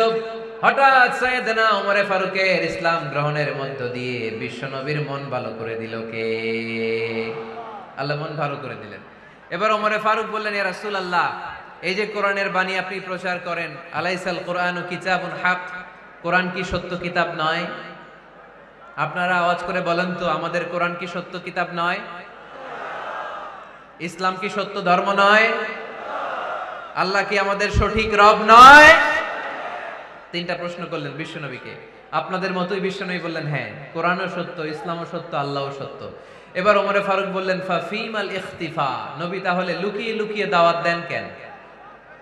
লুকিয়ে লুকিয়ে ঘরের ভিতরে কোরআন পড়েন কেন? আজকে থেকে আমি ওমর আপনার সাথে আছি। সুবহানাল্লাহ বলতে পারলেন না মজা করে? আমি ওমর আছি, দেখি কে আপনারে কি করে। বের হন ঘর থেকে। ঘর থেকে বের হয়ে প্রকাশ্যে দাওয়াত দেন। বিশ্বনবী বললেন, না ওমর, এটা মাক্কি জীবন, এখানে গোপনে দাওয়াত দিতে হবে। ওমরে ফারুক বললেন, নবী তাহলে আমাকে একটা মিছিলের অনুমতি দেন। কিসের অনুমতি? আপনাদের চুয়াডাঙ্গায় মিছিল টিছিল হয় নাকি? হয় হয়। বিশ্বনবী বললেন, যাও, ঠিক আছে, মিছিলের অনুমতি দিলাম। মোট 11 জন তিনি পেলেন। হাতে গোনা অল্প কয়েকজন লোক কালিমা পড়ে মুসলমান হয়েছে। 11 জনকে নিয়ে ওমরে ফারুক 2 লাইন বানালেন, পেছনে 6 জন, সামনে 5 জন। দ্বিতীয় লাইনের নেতা বানালেন বিশ্বনবীর চাচা হামজা ইবনে আব্দুল মুত্তালিবকে। প্রথম লাইনের নেতা হলেন ওমরে ফারুক নিজেই। তারপরে এক বাক্যের একটা ভাষণ দিলেন। কয় বাক্যের? তিনি বললেন, মান আরাদা আন তাসকুলা উম্মুহু ইয়াতামা ওয়ালাদুহু তারমিলা যাওজাতুহু ফালিয়াসুদ্দানি। ওমরে ফারুক মিছিলের সামনে দাঁড়িয়ে মক্কাবাসীদেরকে শোনানোর জন্য বললেন, উদ্দেশ্য করে বললেন, কে আছো? কে আছো? মান আরাদা আন তাসকুলা উম্মুহু, কে আছো মায়ের বুক খালি করতে চাও? কে আছো সন্তানগুলোর ইয়াতিম বানাতে চাও? কে আছো মক্কায় স্ত্রীদেরকে বিধবা করতে চাও? বুকের পাটা থাকলে আমি ওমরের সামনে এসে দাঁড়াও। কেউ সামনে আসতে পারে নাই। ওমরে ফারুক স্লোগান তুললেন, আল্লাহু আকবার, আল্লাহু আকবার, আল্লাহু আকবার। এই আল্লাহু আকবার স্লোগান আর কেউ শোনে নাই।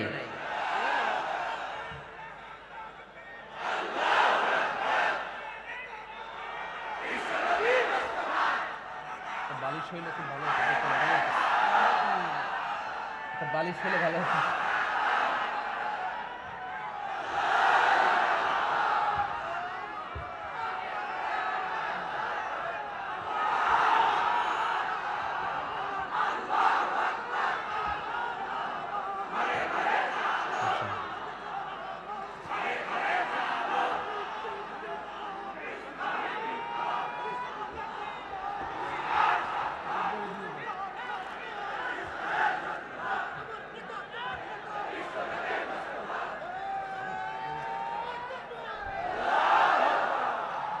ওমরে ফারুক বললেন, কে আছো মায়ের বুক খালি করতে চাও?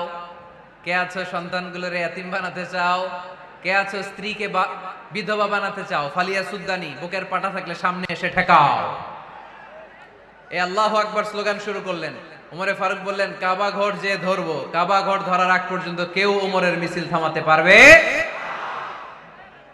হঠাৎ মিছিল শুনে আবু জাহেল বের হয়ে এলো, উতবা, শাইবা, ওয়ালিদ ইবনে মুগীরা, সব নেতা খেতারা বের হয়ে আসলো। এসেই দেখে মিছিলের সামনে ওমর। মিছিলের সামনে কে? ওমরে ফারুককে দেখে সবগুলা দিছে দৌড়। মিছিল কেউ ঠেকাইতে পারে নাই। কাবার গিলাফ পর্যন্ত এই মিছিল চলেছে। চিল্লায় বলো আল্লাহু আকবার। ওমরে ফারুক এমন নেতা ছিলেন, শুধু আবু জাহেলই না, মুনাফিকরা ওমরে ফারুককে দেখলে ভয় পেত। এমনকি শয়তান, ইবলিস শয়তান ওমরে ফারুককে দেখলে আরেক রাস্তা দিয়ে হাঁটতো। আল্লাহ রাসূল বলতেন, মা সালাকা শাইতান সালিকান ফাজ্জান ইল্লা সালাকা ফাজ্জান গায়রা ফাজ্জিক। ওমর, শয়তান যদি তোমাকে এই রাস্তা দিয়ে আসতে দেখে, শয়তান এই রাস্তা রেখে দিয়ে আরেক রাস্তা দিয়ে হাঁটে। আবার আল্লাহ রাসূল সাল্লাল্লাহু আলাইহি ওয়াসাল্লাম বলেছেন, লা নাবিয়্যা বা'দি ওয়ালা রাসূলা, আমার পরে কোনো নবীও নাই, কোনো রাসূলও নাই, তবে লাউ কানা বা'দি নাবিয়্যুন লাকানা উমর, আমার পরে যদি নবী হওয়ার যোগ্যতা কারো থাকে, আমার সাহাবী ওমরের সেই যোগ্যতা আছে। পড়েন সুবহানাল্লাহ। প্রভু তুমি বলেছো রাসূল দেবে না, বলনি দেবে না ওমর, বলনি দেবে না হামজা তারি, খালিদ বিজয় সমর। প্রভু তুমি বলেছ রাসূল দেবে না, বলনি দেবে না ওমর, বলনি দেবে না হামজা তারি, খালিদ বিজয় সমর। প্রভু তুমি বলেছ রাসূল দেবে না। সুবহানাল্লাহ পড়েন। ওমরে ফারুক, ওরকম একটা ওমরের দরকার বাংলাদেশে, চিল্লায় বলেন ঠিক কিনা? ওই একটা ওমর যদি বাংলাদেশে থাকতো, টেন্ডারবাজি একদিনে বন্ধ হয়ে যেত। ওই এক ওমরে ফারুক যদি বাংলার জমিনে থাকতো, চাঁদাবাজি থাকতো না, নুসরাতের মতো কোনো মেয়েকে ধর্ষিত হওয়া লাগতো না, পেঁয়াজের দাম বাড়িয়ে সাধারণ মানুষের কষ্ট দেওয়ার সাহস কেউ করতো না, লবণের মতো নিত্য প্রয়োজনীয় জিনিসের দাম বাড়ানোর গুজব তোলার মতো সাহস কেউ পেত না। চিল্লায় বলো ঠিক কিনা? কোটি কোটি টাকার নোট ছিঁড়ে ছিঁড়ে কেউ পানির মধ্যে ফেলার সাহস তুলতো না। চিল্লায় বলো ঠিক কিনা? এক লোক তার স্ত্রীকে 100 তালাক দিল। কয় তালাক? আরো জোরে বলেন। এবার স্ত্রী এসে বিচার দিল, ওমরে ফারুক, আমার স্বামী আমার 100 তালাক দিছে। ওমরে ফারুক বললেন, ঘটনা কি? তালাক দিবে 3 তালাক, তোমার স্বামী তোমার 100 তালাক দেয় কেন? স্বামীরে ডেকে নিয়ে আস। ডেকে নিয়ে আসা হলো, জিজ্ঞেস করা হলো, কিরে কয় তালাক দিলি? কয় 100 তালাক। ওমরে ফারুক বললেন, তালাক দিবা 3টা, 100 তালাক দিলা কেন? স্বামী বলে, মেজাজ খুব গরম আছিল। মেজাজ, আমাদের মাঝে মাঝে মেজাজ গরম থাকে না? সব তালাক দিয়া ফেলায়, তুই তালাক, তোর মাও তালাক। কত বড় ডাকাইত, বউরেও তালাক দেয়, শাশুড়িরও তালাক মারে। আছে না নাই? আলহামদুলিল্লাহ চুয়াডাঙ্গা এরকম নাই। ওমরে ফারুক বললেন, দিবা 3 তালাক, 100 তালাক দিলা কেন? সে বলে, ওমরে ফারুক মেজাজ গরম ছিল। ওমরে ফারুক বললেন, তাই মেজাজ গরম ছিল? ঠিক আছে, আমি বিচার করতেছি। 3 তালাকে তোর বউ তালাক, বাকি 97 তালাক তোর পিঠের উপরে পড়বে। এরকম বিচার যদি বাংলার জমিনে থাকতো, কেউ আর এরকম ইসলামের কোন বিষয় নিয়ে কথা বলার, ধৃষ্টতা দেখানোর সাহস পেত? কোরআনকে গালি দেওয়ার সাহস পেত? আমার নবীর নামে কার্টুন বানানোর সাহস পেত? আমার নবীকে নিয়ে ফিল্ম বানানোর সাহস পেত? বিশ্ব নবীকে গালি দেওয়ার সাহস পেত? ইসলাম নিয়ে কটু কথা বলার সাহস পেত? আমরা সব বিষয়ে কথা শুনতে রাজি। আমার নবীরে গালি দিলে খবর আছে না নাই? আমার নবীর দিকে যদি কেউ বা হাত তুলে তাকায়, ওই বা হাত কেমন করে ভেঙে দিতে হয় সেটাও আমরা জানি। চিল্লায় বলো ঠিক কিনা? ইসলামের বিরুদ্ধে যদি কথা বলে, ওইটা আমরা সহ্য করি না। চিল্লায় বলেন ঠিক কিনা? আমার নবীরে গালি দিলে, আমার কোরআনকে গালি দিলে, আমার আল্লাহরে গালি দিলে, আমার ইসলামকে গালি দিলে আমাদের কলিজায় আগুন ধরে কি ধরে না? নবীকে গালি দিলে কলিজায় আগুন লাগে? কোরআনকে গালি দিলে কলিজায় আগুন লাগে? কার কার কলিজায় আগুন লাগে হাত তুলে আল্লাহর দেখা।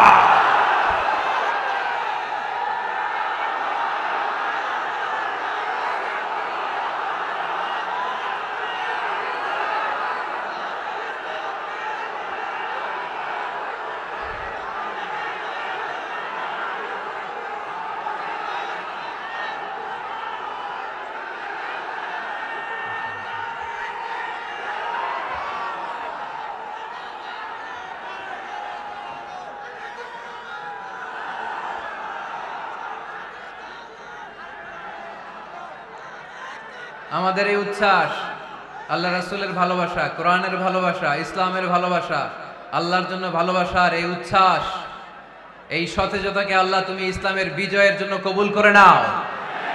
আমরা একটা ওমরের অপেক্ষায়। চিল্লায় বলেন ঠিক কিনা? ওই ওমরের মতো একটা নেতা হলে বাংলাদেশ সোজা হয়ে যাবে। চিল্লায় বলেন ঠিক কিনা? ওই ইমাম মাহাদির অপেক্ষায় আমরা আছি। 7 বছরের ব্যবধানে, 9 বছরের ব্যবধানে গোটা বিশ্বকে সাম্য, মৈত্রী, ভালোবাসা দিয়ে তিনি এক করে ফেলবেন। চিল্লায় বলে ঠিক কিনা? আমরা সেই ইমাম মাহাদির অপেক্ষায়। একজন ওমরই পারে গোটা বিশ্বটারে শান্তি, সাম্য, মানবতা আর ভ্রাতৃত্বের বন্ধনে অটুট রাখতে। সে ওমরে ফারুক যখন ইসলাম ধর্ম গ্রহণ করলেন, বিশ্বনবীর পেরেশানি দূর করে দিল কে? এজন্য আল্লাহ বললেন, ওয়ালা সাউফা ইউতিকা রাব্বুকা ফাতারদা। ও নবী, অচিরে এমন কিছু আমি আপনারে দান করব, এগুলো পেয়ে আপনি খুশি হয়ে যাবেন। সুবহানাল্লাহ পড়েন। যেখানেই নবী পেরেশান, ওইখানেই নবীর মন ভালো করে দেয় কে? মক্কা থেকে ৮০ কিলোমিটার দূরে তায়েফের ময়দান। যারা হজ উমরা করেছেন তারা জানেন, প্রায় ৮০ কিলোমিটার দূর এই তায়েফের ময়দানে বিশ্বনবী পাহাড়ি পথ পাড়ি দিয়ে দাওয়াত দিতে গেলেন। তায়েফের লোকেরা কি নবীর দাওয়াতে সাড়া দিয়েছে? নবীকে পাথর মেরেছে, ঠিক কিনা? রক্তাক্ত করেছে তিনটা জায়গায়। কয় জায়গায়? বিশ্বনবীর চাইতে সুন্দর মানুষ পৃথিবীতে ছিল? বিশ্বনবীর চাইতে সুন্দর মানুষ বর্তমানে পৃথিবীতে আছে? আমার নবীর চাইতে সুন্দর কোন সুপুরুষ কিয়ামত পর্যন্ত দুনিয়ায় জন্মগ্রহণ করবে? সাদা ধবধবে স্বচ্ছ শুভ্র মানুষ, এত সুন্দর মানুষ যার নুরানি চেহারা দেখলে মানুষ কালিমা পড়ে মুসলমান হয়ে যেত। বিশ্বনবীর চেহারা দেখে কাফির মুশরিকেরা কালিমা পড়ে মুসলমান হতো। আমার নবীর চেহারার মতো সুন্দর শুভ্র সাবলীল মানুষ দুনিয়ার বুকে দ্বিতীয়টা ছিল না। আমার ওই পেয়ারা নবীর গায়ে পাথর মেরেছে তায়েফের ছেলেরা। আমার নবীকে তিনটা জায়গায় রক্তাক্ত করেছে, তারপরেও বিশ্বনবী তায়েফবাসীদের বদদুয়া দেয় নাই। খেয়ে না খেয়ে দিন প্রচারের কাজে নিজেকে দিয়েছ বিলিয়ে, তায়েফের কাফিরেরা চিনল না সে আলো, দুষ্ট ছেলেদের পিছু দিল লেলিয়ে। পাথরের আঘাতে ক্ষত বিক্ষত হয়ে সারা শরীর থেকে রক্ত ঝরে। এ রাসূল তোমাকে ভুলি আমি কেমন করে, এ রাসূল তোমাকে ভুলি আমি কেমন করে। হাজার ব্যথা বেদনার পরে ফিরে আসনি তুমি আপন ঘরে, দিনের আলো তুমি ছড়িয়ে দিতে চলে গেলে মদিনায় মক্কা ছেড়ে। এ রাসূল তোমাকে ভুলি আমি কেমন করে, এ রাসূল তোমাকে ভুলি আমি কেমন করে। ঠিক কি না? ওই নবীকে ভোলা সম্ভব? ওই নবীর ভালোবাসা আমাদের হৃদয়ে আছে না নাই? বিশ্ব নবীকে তিনটা জায়গায় আঘাত করলো। এত শুভ্র সাবলীল সাদা দেহটা ছিঁড়ে ছিঁড়ে রক্ত বের হলো। বিশ্বনবী তায়েফবাসীদেরকে বদদুয়া দেয় নাই। বিশ্বনবী তায়েফবাসীদেরকে কোরআনের দাওয়াত দিতে গেলেন, তারা কোরআনের দাওয়াত মেনে নেয় নাই। বিশ্বনবী ওযু করলেন, গায়ের রক্তগুলোকে মুছে মুছে ফজরের সময় খেজুর বাগানের সামনে দাঁড়িয়ে ফজরের নামাজ শুরু করে দিলেন। বিশ্বনবী মন্ত্রমুগ্ধকর কণ্ঠ দিয়ে তেলাওয়াত করতে শুরু করলেন। ইন দ্য মিন টাইম বিশ্বনবীর পেছন থেকে একদল জিন বিশ্বনবীর কণ্ঠের কোরআন তেলাওয়াত শুনে কালিমা পড়ে মুসলমান হয়ে গেল। ফজরের সালাত শেষে আল্লাহ বিশ্বনবীরে ডেকে বললেন, নবী আপনার মন খারাপ কেন? জিব্রাইল মারফত জানিয়ে দিলেন মন খারাপ কেন। বিশ্বনবী বললেন, ৮০ মাইল পথ পাড়ি দিয়ে তায়েফের ছেলেদেরকে দাওয়াত দিতে এলাম, তারা আমার দাওয়াত কবুল করে নাই। শুধু দাওয়াত প্রত্যাখ্যান করলে চলতো, আমাকে মেরে রক্তাক্ত করে তায়েফের জমিনকে লাল করে দিয়েছে। একটা ছেলে যদি কালিমা পড়তো আমার কলিজাটা ঠান্ডা হতো, আমার পরানটা ঠান্ডা হয়ে যেত। একটা ছেলেও কালিমা পড়ে নাই, পাথর মেরে আমারে রক্তাক্ত করেছে। কি ছিল আমার অপরাধ? ওদেরকে জাহান্নামের আগুন থেকে বাঁচানোর জন্য আমি তায়েফে এসেছি, একটা লোক আমার ডাকে সাড়া দেয় নাই। বিশ্বনবীর মন খারাপ। আল্লাহ ডেকে বললেন, নবী মন খারাপ করবেন না, হতাশ হবেন না। আপনি জানেন না, আপনি দেখেন নাই, আমি আল্লাহ দেখেছি। আপনি যখন দাঁড়িয়ে দাঁড়িয়ে ফজরের নামাজের তেলাওয়াত করছিলেন, আপনার সুমধুর কণ্ঠের তেলাওয়াত শুনে একদল জিন কালিমা পড়ে মুসলমান হয়েছে।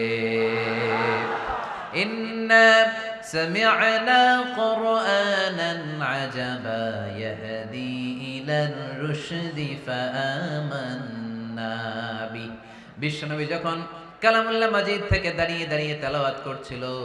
জিন জাতি বিশ্বনবীর কণ্ঠের তেলাওয়াত শুনে পাগল হয়ে গেল। জিনেরা এরকম বাক্য শুনে নাই এর আগে। জিনেরা মিলাই কিরে এটা তো কোনো মন্ত্র না, জিনেরা মিলাই কিরে এটা তো কবিতা না, এত সুন্দর কথা কার বাণী? এটা আল্লাহর বাণী ছাড়া অন্য কোনো বাণী হতে পারে না। এই সুন্দর বাণী শুনে তারা কালিমা পড়ে মুসলমান হয়ে গেল। আল্লাহ বিশ্বনবীর আশ্বস্ত করলেন, নবী আপনার কষ্ট বৃথা যায় নাই। মুমিনের কষ্ট কি কখনো বৃথা যায়? আওয়াজ করে বলো, বৃথা যায়। নবী আপনি দাওয়াত দিতে এসেছিলেন দৃশ্যমান এক জাতি, মানব জাতিকে, তায়েফের মানব জাতিকে দাওয়াত দিতে এসেছেন। ওরা দাওয়াত কবুল করে নাই তো কি হয়েছে? অদৃশ্য জাতি, জিন জাতি কালিমা পড়ে মুসলমান হয়ে গিয়েছে। মক্কা থেকে যদি আমারে বের করে দেয়া না হতো, আমি মক্কা থেকে বের হতাম না। রাসূল সাল্লাল্লাহু আলাইহি ওয়াসাল্লাম মদিনায় চলে গেলেন। এই কি হইছে ভাই? এই কি হইছে? কি হইছে? বসেন। আমার কথা কি আপনারা শুনতেছেন? অনেক রাত হয়েছে, এবার শেষ করে দেই। এত লোক যেতে কয়েক ঘন্টা লাগবে, পুরো চুয়াডাঙ্গা জেলা জ্যাম হয়ে যাবে। শেষ করে দিব নাকি আরো 2-1 মিনিট শুনবেন? শুনবেন? ঠিক আছে, তাহলে বসেন। রাসূল সাল্লাল্লাহু আলাইহি ওয়াসাল্লাম বললেন, মক্কা থেকে যদি আমার বের করে দেয়া না হতো, আমি বের হতাম না। চোখের পানি ছাড়লেন। মাতৃভূমি ছেড়ে চলে যেতে হবে। আপনাদের জেলার নাম কি? আরো জোরে বলেন। চুয়াডাঙ্গারে বেশি পছন্দ করেন না বোধহয়, এজন্য আওয়াজটা জোরসে হয় নাই। আপনাদের প্রাণের জেলার নাম কি? চুয়াডাঙ্গা। জোর করে যদি চুয়াডাঙ্গা থেকে বের করে আপনারা সিলেটে পাঠায় দেয়, ভালো লাগবে? বিশ্বনবীকে মক্কা থেকে মদিনায় পাঠিয়ে দেয়া হলো। জন্মভূমি ছেড়ে বিশ্বনবী মদিনায় যাচ্ছেন, মনটা খুব খারাপ। প্রথম যখন মানুষ বিদেশে যায় এয়ারপোর্টে কাঁদে না? এয়ারপোর্টে গেছেন আপনারা? আহা, পরিবার পরিজনদেরকে কেঁদে কেঁদে অশ্রু সিক্ত নয়নে বিদায় দেয়। বিশ্বনবী চোখের পানি ছেড়ে মক্কাকে বিদায় জানালো। মন খুব খারাপ, কিন্তু মদিনায় যেয়ে দেখে এলাহি কাণ্ড। মদিনার উপকণ্ঠে সানিয়াতুল ওয়াদা নামক জায়গায় আবাল বৃদ্ধ বনিতা দফ বাজিয়ে বাজিয়ে বিশ্বনবীরে ওয়েলকাম করতে শুরু করলো। তলাআল বাদরু আলাইনা মিন সানিয়াতিল ওয়াদা ওয়াজাবা শুকরু আলাইনা মাদআ লিল্লাহি দা আইয়ুহাল মাবউসু ফিনা جئت من أمر المطاع جئت شرفت المدينة مرحبا يا خير دا যারা পারেন পড়েন। طلع البدر علينا من ثنيات الوداع وجب الشكر علينا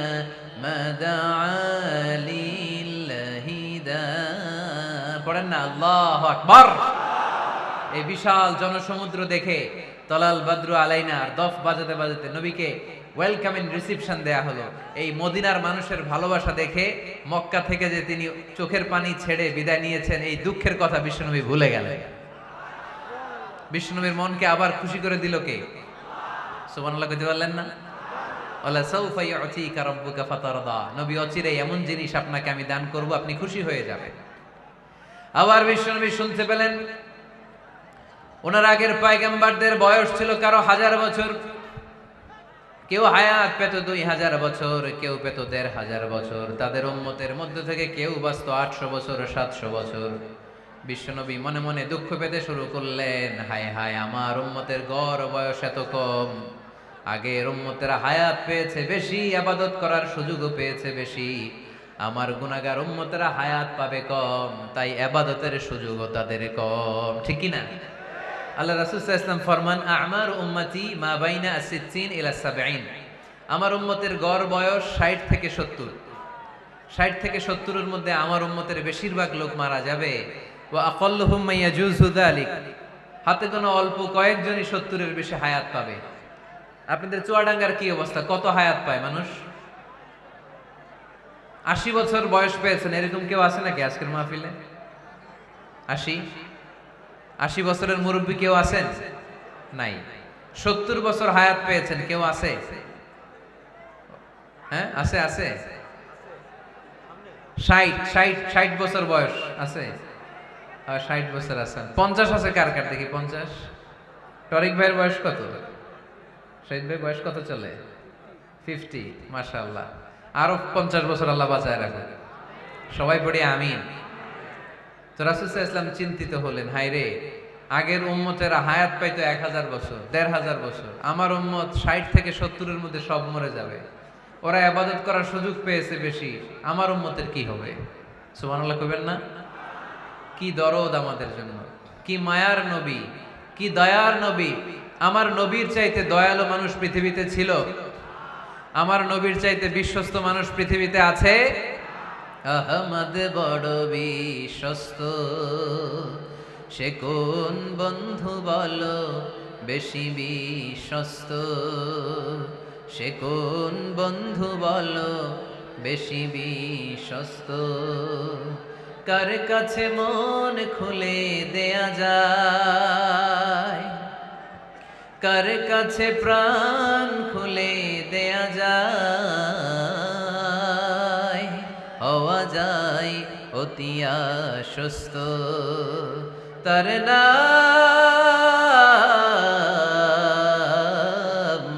আহমদ বড় বিশ্বস্ত। সুবহানাল্লাহ পড়েন। আমার নবীর চাইতে বিশ্বস্ত আর কেউ আছে? আমার নবীর চাইতে দিলদরিয়া আর কেউ আছে? আমার নবীর চাইতে দয়ালু কোন মানুষ পৃথিবীর জমিনে আছে? ওমা আরসালনাকা ইল্লা রাহমাতাল লিল আলামিন, I have sent you as a mercy for the entire universe. নবী হে, আমি গোটা বিশ্বের জন্য আপনাকে রহমত করে প্রেরণ করেছি। চিল্লায়ে পড়েন সুবহানাল্লাহ। আবার বিশ্ব নবী ফরমান, লিকুল্লি নবিয়্যিন দাওয়া মুস্তাজাবা। দুনিয়ার সব নবীকে আল্লাহ একটা করে বিশেষ দোয়া করার সুযোগ দিয়েছে। এই দোয়াটা করার সাথে সাথে এই দোয়াটা আল্লাহ কবুল করে নিয়েছে। আর দুনিয়ার বুকে যত নবী এসেছিল সব নবীরা তাদের দোয়াটা দুনিয়ায় শেষ করে ফেলেছে। ওয়া ইন্নী আখতাবিউ দাওয়াতি শাফাআতান লিউম্মতি ইয়াউমাল কিয়ামা। কিন্তু আমি আমার স্পেশাল দোয়াটা দুনিয়ার বুকে করি নাই, আমি কিয়ামতের দিন আমার উম্মতদেরকে সুপারিশ করার জন্য স্পেশাল দোয়াটা রেখে দিয়েছি। আমার নবী দোয়াটা রেখে দিয়েছে আমার জন্য, আপনার জন্য, আমাদের জন্য। বিশ্বনবী দোয়াটা করে নাই। সব নবী আল্লাহর পক্ষ থেকে কয়টা দোয়া পাইছে স্পেশাল? সবাই বলেন না? একটা। ওই দোয়া করার সাথে সাথেই কবুল হবে, একটা করে দোয়া। সব নবীরা ওই দোয়াটা দুনিয়াতেই করেছে, কোন নবী বাকি নাই। সব নবী দোয়াটা দুনিয়াতেই কাজে লাগিয়ে ফেলেছে, আমার নবী ছাড়া। আমার নবী কি দোয়াটা দুনিয়াতে করছে? দুনিয়ায় বিশ্বনবী বিপদে পড়েন নাই, ওই দোয়াটা করলেই বিপদ থেকে মুক্তি পেতেন। কিন্তু আমার জন্য, আপনার জন্য, আমাদের জন্য রেখে দিয়েছেন। কিয়ামতের দিন আমরা যখন বিপদে পড়ে যাব, আমাদেরকে বিপদ থেকে উদ্ধার করার জন্য বিশ্বনবী ওই দোয়াটা করে আমাদেরকে উদ্ধার করবে। চিল্লায় কোন সুবহানাল্লাহ। বিশ্বনবী কিয়ামতের দিন শুধু কাঁদতে থাকবে। আকাশের জল জলে সূর্যটা মাথার কাছে চলে আসবে, মাথার মগজগুলো ভাতের মাড়ের মতো গলে গলে নাকের ছিদ্র কানের ছিদ্র দিয়ে বেয়ে বেয়ে পড়বে। তৃষ্ণায় ক্ষুধায় জিহ্বাটা বের হয়ে কুকুরের মতো নাভিস্থল পর্যন্ত ঝুলতে থাকবে। জমিনটারে তামার জমিন বানিয়ে দেওয়া হবে। সবাই শুধু বলবে ইয়া নফসি ইয়া নফসি, আল্লাহ তুমি আমারে বাঁচাও। ওলিরা বলবে ইয়া নফসি, শহীদরা বলবে ইয়া নফসি, নবীরা বলবে ইয়া নফসি, উম্মত বলবে ইয়া নফসি। সবাই বলবে আল্লাহ তুমি আমারে বাঁচাও, আল্লাহ তুমি আমারে বাঁচাও, আল্লাহ তুমি আমারে বাঁচাও। ঠিক ওই মুহূর্তে বিশ্বনবী প্যারা নবী মাকামে মাহমুদে সিজদায় পড়ে কাঁদবে। তিনি ইয়া নফসি না বলে চিৎকার করে কেঁদে কেঁদে বলবে উম্মতি উম্মতি রবলি হাবলি উম্মতি, ও রব আমার উম্মতকে তুমি বাঁচাও। পুরো কিয়ামত জুড়ে চিৎকার ইয়া নফসি, আল্লাহ আমারে বাঁচাও। বিশ্বনবী বলবে ইয়া উম্মতি, আল্লাহ উম্মতরে বাঁচাও। সুবহানাল্লাহ পড়বেন না? বিশ্বনবী মাথা তুলবেন না। রব্বুল আলামিন সাইয়েদনা জিবরাইল আলাইহিস সালামকে পাঠাবেন, জিবরাইল যাও নবীকে জিজ্ঞেস করো ইয়া নবী আল্লাহি মা ইউবকি, কেন আপনি কাঁদেন? বিশ্বনবী মাথা তুলবেন না, সিজদারত অবস্থায় উত্তরে বলবেন উম্মতি উম্মতি, আল্লাহ আমার উম্মতের কি হবে আপনি বলেন, আমার উম্মতরে আপনি বাঁচান। সাইয়েদনা জিবরাইল এসে বলে, ও মাবুদ, আপনার নবী বলে উম্মতের কি হবে, উম্মতের কি হবে। আল্লাহ বলেন, জিবরাইল আমার নবীরে যে বলো, ইন্না সানুরদিকা ফি উম্মাতিক ফালা নাসুক। আমি আমার নবীর দুনিয়ার বুকে যখন মন খারাপ ছিল তখন যেমনি মন ভালো করে দিয়েছি, আজকেও আমার নবীর উম্মতের ব্যাপারে এমন একটা ঘোষণা আমি দেব, এই ঘোষণা শুনে আমার নবী খুশি হয়ে যাবে। সারা দুনিয়াতে, দুনিয়ার বুকে নবী যখনই পেরেশান, নবীর মন খারাপ, আমি যেমনি মন ভালো করে দিয়েছি, আজকেও এই কিয়ামতের ময়দানে নবীকে এমন ঘোষণা শোনাবো, এই ঘোষণা শুনে আমার নবী খুশি হয়ে যাবে। চিল্লায় পড়তে হবে আল্লাহু আকবার। আল্লাহ তখন বলবে, নবী মাথা তোলেন, মাথা তোলেন, ইরফা রাসাক, নবী মাথা তোলেন, সাল তুতা। আপনার কান্না আমার সহ্য হয় না, সাল তুতা, যা চাবেন তাই দেব। ইশফা তুশাফা, যার ব্যাপারে আপনি আজকে সুপারিশ করবেন তার জন্য আমি সুপারিশ কবুল করে নেব। ওয়া সাউফা ইউতিকা রাব্বুকা ফাতারদা, নবী এমন এমন জিনিস আপনারে দেব আপনি খুশি হবেন। তারপরে নবী খুশি হবেন না, নবী অস্থির হয়ে থাকবেন আমাদের জন্য। একটা পতাকা নিয়ে, আমাদের সবাইকে নিয়ে আমার নবী, পেয়ারা নবী জান্নাতের দরজার মধ্যে একটা ধাক্কা দিবেন, পড়েন আল্লাহু আকবার। জান্নাতের রক্ষী ফেরেশতা বলবে, মান আনতা, আপনি কে? বিশ্বনবী বলবেন, আনা মুহাম্মদ, আমার নাম মুহাম্মদ সাল্লাল্লাহু। মুহাম্মদ শোনার পরে গার্ড অফ অনার দিয়ে বিশ্বনবীর জন্য জান্নাতের বিশাল দরজাগুলো খুলে দেয়া হবে। আর জান্নাতের ফেরেশতারা বলবে, নবী গো, জান্নাত সৃষ্টির পর থেকে আজ পর্যন্ত আমরা দাঁড়িয়ে আছি, কবে আপনি জান্নাতে ধাক্কা মারবেন আর আপনার জন্য জান্নাতের দরজা খুলে দেব। আপনার আগে যেন কারো জন্য জান্নাতের দরজা খোলা না হয়, এ ব্যাপারে আমাদেরকে কঠোর নির্দেশনা দিয়েছে কে? বিশ্বনবী লক্ষ লক্ষ কোটি কোটি উম্মতে মুহাম্মাদীকে নিয়ে সেদিন জান্নাতের ভেতরে যখন ঢুকবেন, তখন বিশ্বনবীর মনটারে খুশি করে দিবে কে? ওয়ালা সাউফা ইউতিকা রাব্বুকা ফাতারদা, নবী হে, এমন এমন জিনিস আপনারে আমি দান করব, আপনি খুশি হয়ে যাবেন। তার মানে মন খারাপ হলে নবীর মন ভালো করে কে? জোরে বলতে হবে। আপনারা ঘুমায় গেছেন? ঘুম ধরছে? কষ্ট হচ্ছে? জিমায়ে পড়েছে মুসলমান? চিল্লায় পড়েন লিল্লাহি তাকবীর, লিল্লাহি তাকবীর, লিল্লাহি তাকবীর। এরপরে নবীর আল্লাহ স্মরণ করায় দিচ্ছেন, আলাম ইয়াজিদকা ইয়াতীমান ফাআওয়া ওয়া ওয়াজাদাকা দাল্লান ফাহাদা। নবী গো, আমি কি আপনার ইয়াতীম পাই নাই, তারপরে আমি কি আপনার লালন পালনের ব্যবস্থা করি নাই? সুবহানাল্লাহ পড়েন। আমার নবী ইয়াতীম হয়ে বড় হয়েছে, জানেন? ইয়াতীম হয়ে লালিত পালিত হয়েছেন। তিনি যখন মায়ের পেটে, বিশ্বনবীর বাবাকে নিয়ে গিয়ে তুলে নিয়েছে কে? 6 বছর বয়সে মাকে তুলে নিল কে? দাদা আব্দুল মুত্তালিবের কাছে লালিত পালিত হলেন। 8 বছর বয়সে দাদাকেও নিয়ে গেল কে? এরপরে ইয়াতীম নবী চাচার কাছে লালিত পালিত হলেন। সুবহানাল্লাহ পড়েন। এজন্য আল্লাহ বললেন, আওয়া আলাম ইয়াজিদিকা ইয়াতীমান ফাআওয়া, নবী হে, আমি কি আপনার ইয়াতীম পাই নাই, আর আপনারে কি আমি আপনার চাচার কাছে লালন পালনের ব্যবস্থা করে দেই নাই? তো এই ছোট্টবেলায় আপনি ইয়াতীম, আপনারা দেখার কেউ নাই, তখন যদি আমি আপনারা সাহায্য করতে পারি, ওই আল্লাহ এখনো আসি না নাই? বিপদের কালে আমার নবীরে সাহায্য করে উত্তরণের ব্যবস্থা করেছে যে, মুসলমানদের এই ক্রান্তি লগ্নে মুসলমানদের সংকট দূর করার জন্য আমার আল্লাহর রহমত আজও আছে না নাই? পরীক্ষা দিতে হবে, আমাদের পরীক্ষায় পাশ করতে হবে। ওয়ালা তাহিনু ওয়ালা তাহজানু ওয়া আনতুমুল আ'লাউনা ইন কুনতুম মুমিনিন। ভয় পেও না, নিরাশ হয়ো না, হতাশ হয়ো না, বিজয় তোমাদেরই হবে যদি মুমিন হও। চিল্লায় বলেন ঠিক কি না? আলাম ইয়াজিদকা ইয়াতীমান ফাআওয়া, নবী আপনার ইয়াতীম হিসেবে পেয়েছি, তখন আপনারে আশ্রয় দিয়েছি। তারপরে আল্লাহ বললেন, ওয়া ওয়াজাদাকা দাল্লান ফাহাদা, আপনারে আমি দল্লান হিসেবে পেয়েছি, তারপরে রাস্তা দেখিয়েছি। আপনি রাস্তা খুঁজছিলেন। দল্লুন শব্দের অর্থ গোমরা, পথহারা, কিন্তু রাসূল সাল্লাল্লাহু আলাইহি ওয়াসাল্লামের ক্ষেত্রে এই অর্থ করা যাবে না। আমার নবী গোমরা ছিলেন না, আমার নবী পথভ্রষ্ট ছিলেন না। যদিও অফিশিয়ালি আমার নবী 40 বছর বয়সে নবী হয়েছেন, কিন্তু 40 বছরের আগের জীবনীটাও আমাদের জন্য অনুপম আদর্শ আর নমুনা। চিল্লায় বলেন ঠিক কি না? 40 বছর আগেও নবী সত্য কথা বলতেন। 40 বছর আগে তিনি দান করতেন। নবী হওয়ার আগেও তিনি আত্মীয়দের সাথে সুসম্পর্ক রাখতেন, মানুষের বোঝা বইয়ে দিতেন, সত্য যেখানে বিপন্ন সাহসী সৈনিক হয়ে বিশ্বনবী দাঁড়িয়ে যেতেন। চিল্লায় এখন ঠিক কিনা? এজন্য আল্লাহ বললেন ওয়াওয়াজাদাকা দাল্লান ফাহাদা, নবী আপনি পথ খুঁজছিলেন, আমি আপনারে পথ দেখিয়েছি। আমাদেরকে পথ দেখায় কে? রাসূল সাল্লাল্লাহু আলাইহি ওয়াসাল্লাম মহাসত্যের অনুসন্ধান করছিলেন। দল্লান অর্থ এখানে পথ হারা পথিকের মতো আপনি খুঁজছিলেন, কই যাবেন, ডানে না বায়ে। মাঝে মাঝে আমাদের এরকম হয় না, চুয়াডাঙ্গা থেকে কুষ্টিয়া কি এই রাস্তায় যায় না এইটাই যায়, বুঝতে পারতেছি না তো। অনেক রাতে যদি রওনা দেন, কেউ বলারও নাই, দেখা দেওয়ার মতো কেউ নাই, বাজার টাজার বন্ধ, মাঝে মাঝে আমরা ঝামেলায় পড়ে যাই। আমরা যারা বক্তা আমরা ঝামেলায় পরিবেশ, অনেক রাতে রাতে বাড়িতে ফিরি, এই জেলা থেকে ওই জেলায়, রাত 3টার দিকে লোক নাই, ডানে যাবো না বায়ে যাবো। পুলিশ ভাইরা মাঝে মাঝে সহায়তা করে, অনেক সময় পুলিশও নাই, তখন ভরসা একজনের উপর, তিনি কে? তো রাসূল সাল্লাল্লাহু আলাইহি ওয়াসাল্লাম সত্যের পথ খুঁজছিলেন, ডানে না বায়ে। আল্লাহ বললেন বায়ে না ডানে যান, ফাহাদা, আল্লাহ হেদায়েতের রাস্তায় তুলে দিলেন। সুবহানাল্লাহ পড়েন। আমরা যদি পথ ভুলে যাই, আমাদের পথ দেখায় কে? সবাই বলেন আমাদের পথ দেখায় কে?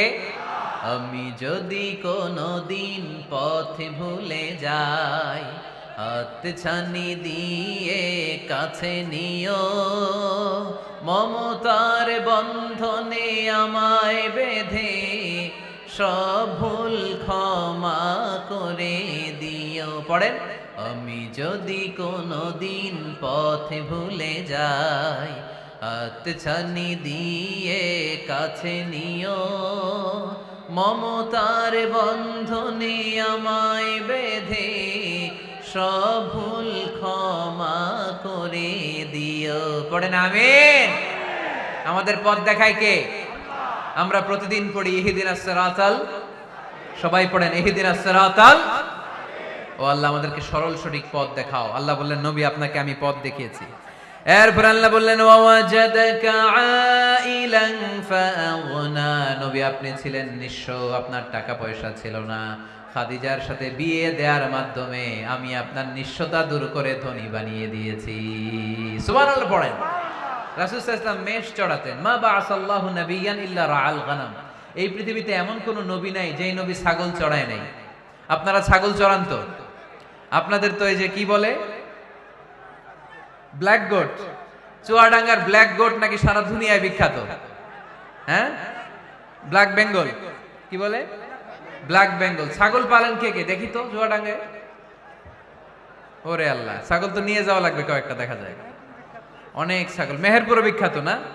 মাশাআল্লাহ, চুয়াডাঙ্গার ছাগল অনেক বিখ্যাত। তো সব নবীরা ছাগল ছড়িয়েছেন। বুখারীর বর্ণনা, মা বাআসাল্লাহু নাবিয়ান ইল্লা রাআল গানাম, এই পৃথিবীতে এমন কোন নবী নাই যে নবী ছাগল চড়ায় নাই। বিশ্বনবী ছাগল চড়াতেন অল্প কিছু পারিশ্রমিকের বিনিময়ে। সুবহানাল্লাহ পড়েন। কারণ আমার নবী শিখিয়েছেন পরিশ্রমে লজ্জা নেই, লজ্জা অলসতায়। ঠিক কি না? পরিশ্রমে কোনো লজ্জা আছে? লজ্জা অলসতায়, ঠিক কি না? রাসূল সাল্লাল্লাহু আলাইহি ওয়াসাল্লামের টাকা পয়সা ছিল না। আম্মাজান খাদিজাতুল কুবরা রাদিয়াল্লাহু তাআলা আনহার সাথে যখন বিয়ে হলো, বিয়ের পরে ধনাঢ্য মহিয়সী নারী বললেন, ইয়া রাসূলুল্লাহ আমার সম্পদের দরকার নাই, আমি আপনারে পেয়েছি, আপনারে পেয়ে আমি খুশি। আমার সব সমুদয় সম্পত্তি আপনার পায়ের সামনে আমি ঢেলে দিলাম, আপনি ইচ্ছামতো ইসলামের জন্য, ইসলাম প্রচারে এই সম্পদ ব্যয় করা শুরু করে দেন। সুবহানাল্লাহ পড়তে পারলেন না? ওয়াজাদাকা আইলান ফাআগনা, তাফসিরে এসেছে ফাআগনা বিখাদিজা, নবী আপনি ছিলেন নিঃস্ব, দরিদ্র, টাকা পয়সা ছিল না, খাদিজার সাথে বিয়ের মাধ্যমে আমি আপনার ধনী বানাই দিলাম। তার মানে নবী আপনি ছিলেন ইয়াতীম, আপনার আমি লালন পালনের ব্যবস্থা করে দিলাম। আপনি পথ খুঁজছিলেন, কোন পথে আগাবেন, পথ দেখাইয়ে দিলাম।